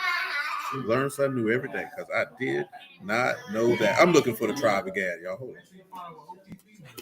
on. Well, I knew what that meant, but I didn't know that's what the group. I didn't know that was an acronym. It means other people's vagina. I just asked him. You know what? They used another one. Genesis 30 and 10. And they had us as a child listening to that. You down with OPP? Look at it. They was teaching you to be an adulterer. That's what I said. You know me. You never knew what OPP meant. They definitely said it in the song.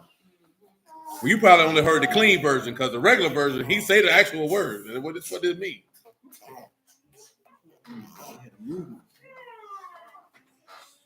Genesis 30 and 10. And Zilpah, Leah's maid, bare Jacob a son. And Leah said, a troop come, and she called his name Gad. So Gad mean truth. Now I say Gad is a troop will overcome it, but he'll overcome at the end. I know we read this the other day, but this Job 19 is the best example of this troop, and we can use others if you like. Boy, you over there spitting and flipping? Shalom, Sister Rose.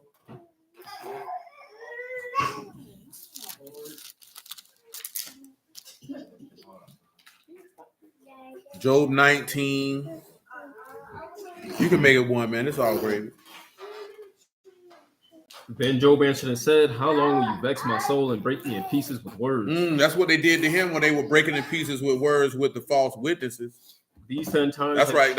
See, Free mentioned what it say. I was going to say that. On the clean version, they say it's other people's property. I think you just told me that. But on the album version, They say what it actually means. Say, these 10 times have you reproached me. You are not ashamed that you make yourself strange. You are not ashamed. You make yourself strange to me. He came into his own, and his own received him not. Indeed. And it be indeed. I have erred. My error remained with myself. If I have sinned, my sin remains with me. If indeed you will magnify against me and plead against me my reproach. He said if there was false witnesses, bring them. But they couldn't plead with it. Go ahead. Know now that Elohim have overthrown me. He said, man, you could have had no power against me at all unless it was given you from on high. He that brought me to you have the greater sin. And have compassed me with his net. Behold, I cry out of wrong. My Elohim, why have you forsaken me? But I am not heard. I cry aloud. But no judgment. My Elohim, why have you forsaken me? He hath fenced up my way that I cannot pass. He hath set darkness in my path. And he stripped me of my esteem and taken the crown from my head. He been made a little less than the Malachim for the purposes of suffering. He have destroyed me on every side, and I am gone. And my hope have he removed like a tree. My hope, like he removed like a what? Like a tree. We just talked about that the other day. What's the only tree he removed? That was your hope. Tree of life. Go ahead. He have also kindled his wrath against me, and he counted me unto him as one of his enemies. And his troops come together and raise up their way against me and encamp round about my tabernacle. And they encamp around what? My tabernacle. Now let's come over here to Matthew 6. And where we want to meet at? 40.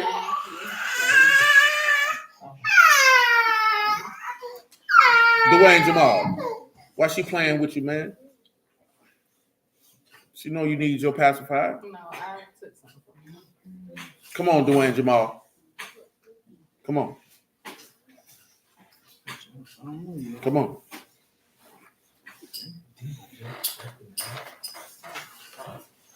Go ahead. And he come unto the disciples and find them asleep and said unto Peter, what, could you not watch with me 1 hour?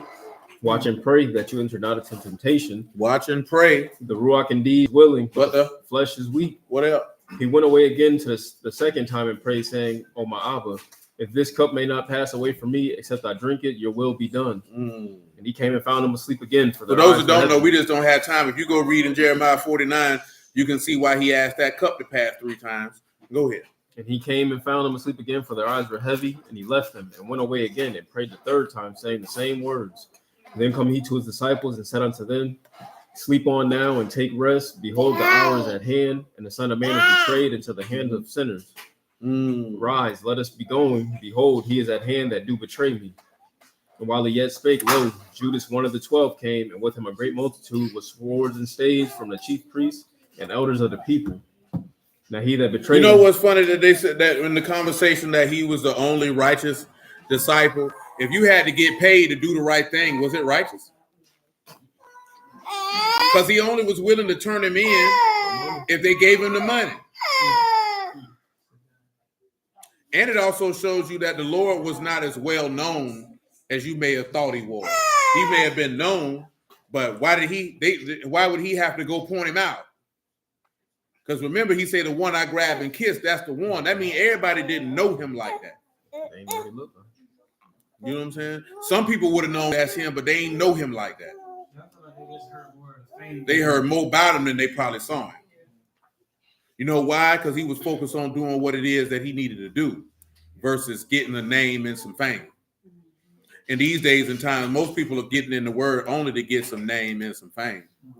And we were talking about this the other day. You got dudes who get in the word and want to get status in the word because that's the only way they can get a woman. Do you know how miserable of a man you have to be that the only way that you could be able to get a woman to even look your way is to try to accrue some status in a religious organization? That's terrible. And you know, and we talk about this all the time. Like, y'all don't have these problems per se, most of y'all, but a lot of brothers don't know how to have regular conversations. They don't know, they have to put up a religious facade 24/7 because they're not a real person. They don't know that you can be a real person and stand on the principles of godliness and not compromise them and still interact with other people. A lot of people who in the word do not know how to do that. Because they got to act like they got to throw scriptures at people everywhere they go, in every situation and circumstance. And these people looking at you like, bruh, we're at a networking event. Why are you talking to me about Deuteronomy 21? You know what I'm saying? I just wanted to know what you do, and can we do business together? That's why a lot of you sisters probably know you can always tell when a nigga flaw his hell with this word because he's shalom akoti and try to hit you with some verses. Would you like to study sometime? Oh, that nigga a goofy. Yeah, he's a goofy.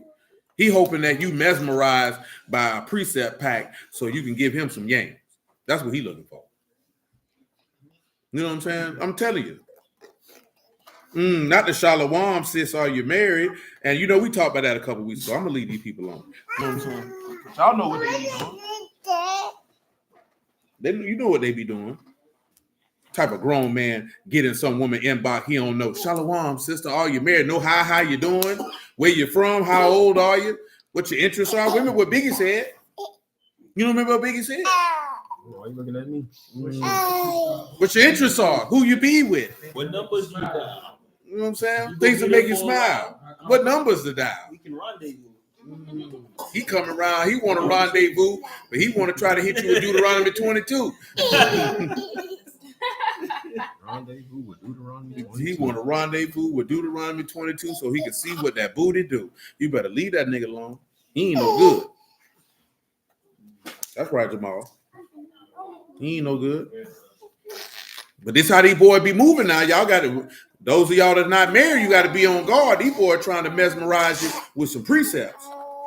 You know what I'm talking about? Do you understand? I'm talking about, boy, that's sad that you got to use the word to get a wife. You know none of your forefathers did none of this here. The ones that were righteous, the word was just in them. You know when David went and got Abigail, he went and got Abigail because he was like, oh, she just a real one. She 100. I got to have a wife like this here. If a dude lead with you by who you fellowship with, sister, maybe we can study some Bible sometime. Oh, yeah, don't even talk to him no more. Just go ahead and block it. You know what I'm saying? He gonna come at you talking about when can we study some words sometime? Never. Who's your covering? Those are weird opening statements. I just want to know if you're covered, sister. Because I like to cover you in the garment of my flesh.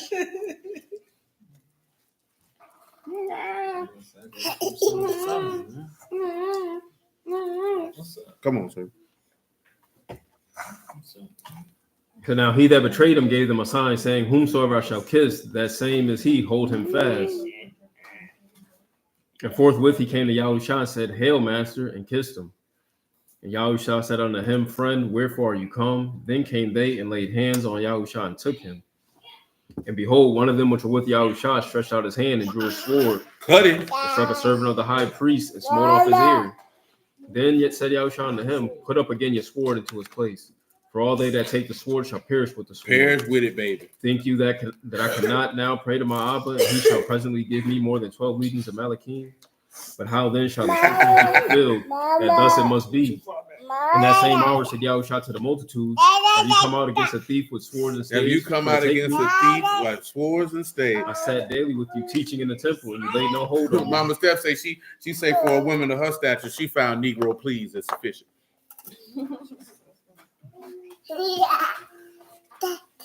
Shoot, that's what you might have to tell some of them niggas. Some of them might not stop. Shoot, some of these dudes don't care if you say you got a husband. What, you can't have friends? It was funny because my man's Doc, man, last night said they were watching a live stream of some brews talking about, Adonis' situation, and the brother used Proverbs 24:16 for that situation. And I'm like, boy, ain't nothing just about him falling. He was falling, but not Alicia Keys falling. He was falling something different. That boy was out here singing Adina Howard. You know what I'm saying? He needed a woman who was a freak like him. He found her.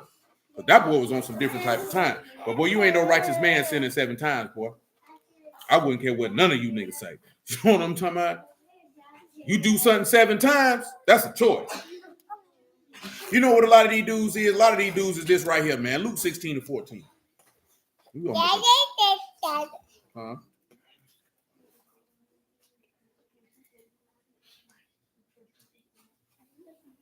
And the Pharisees also who were covetous heard all these things, and they derided him. And he said unto them, you are they which justify yourselves before men, but Elohim know your hearts.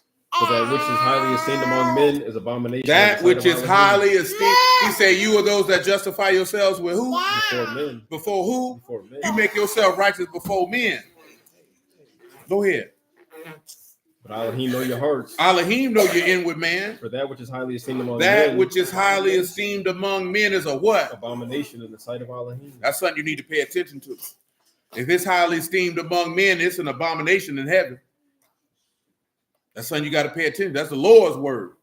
That ain't my words. That's not my standard. So I had a friend that happened to. The man said, what that got to do with me? I got a man. I ain't trying to hear that. See? You know about that?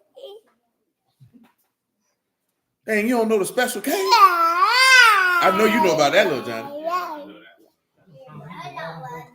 Huh?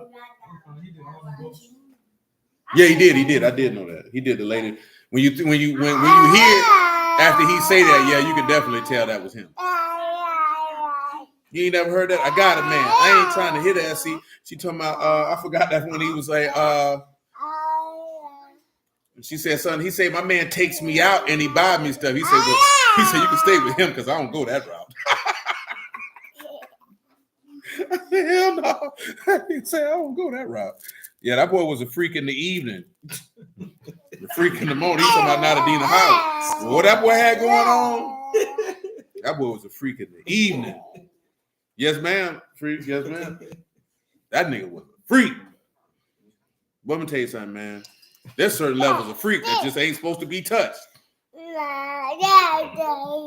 And that boy was like Pokemon, boy. He caught them all.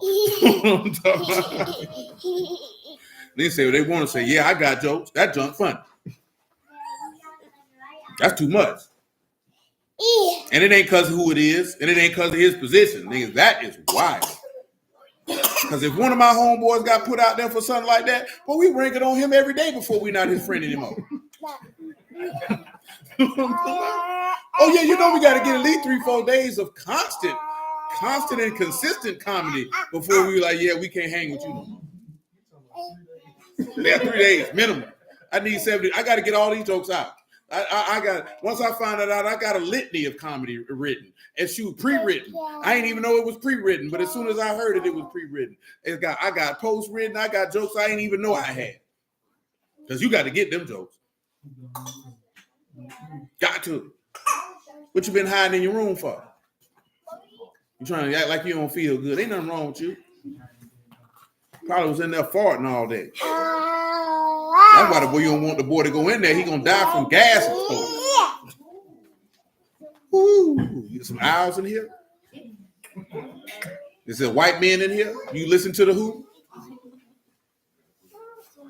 Because I definitely don't see Morris Day in here. Dang, y'all don't know who Morris Day is, do you? You don't know who Morris Day is? Well, y'all people ain't do right by y'all. I have to hear something. You know who Morris Day is? I know your mama know you. I don't know. You say your mama listen to gangster music. Yeah. You know who Morris Day is? Dude? Oh, you can't come home. That's funny. Yeah, you can't come home. You don't know who Morris Day is? Morris. He said, "Are you a chef? Because you keep feeding me soup." He said, "I'm so deep." Morris Day was with Prince. That's right, Mama Steph. Shameful. You know who Morris Day in the time is. Morris Day is a talented individual.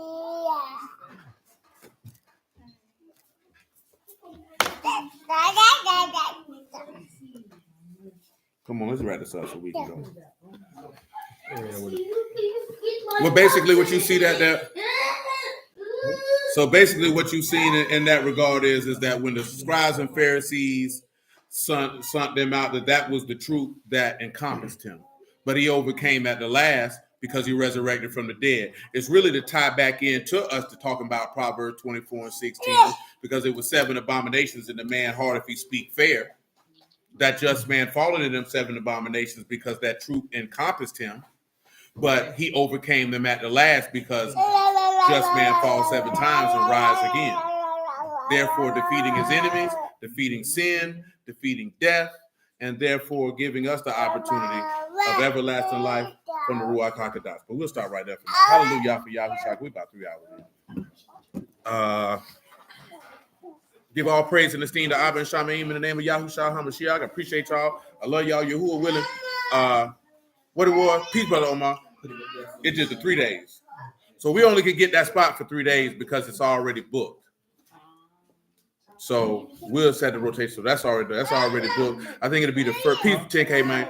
I think Tuesday, Wednesday, and Thursday, and then after that,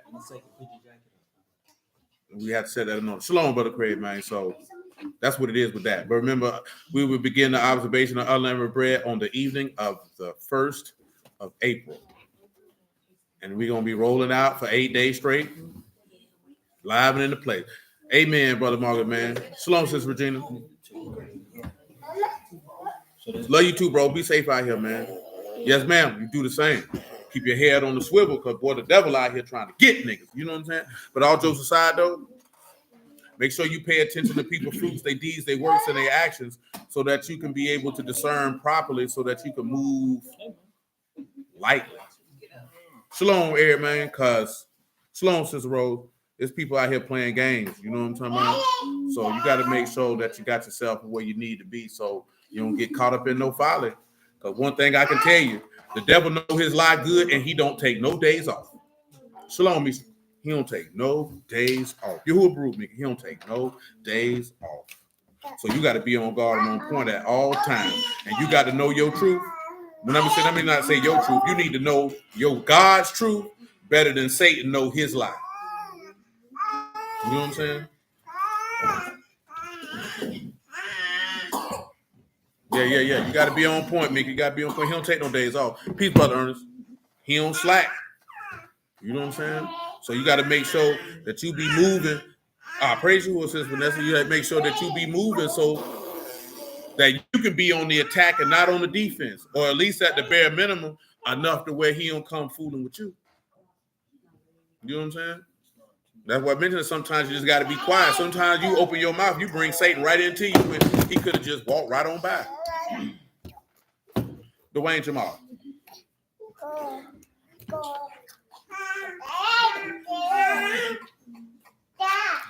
But you know, but y'all willing, man, till the next time, we out of here.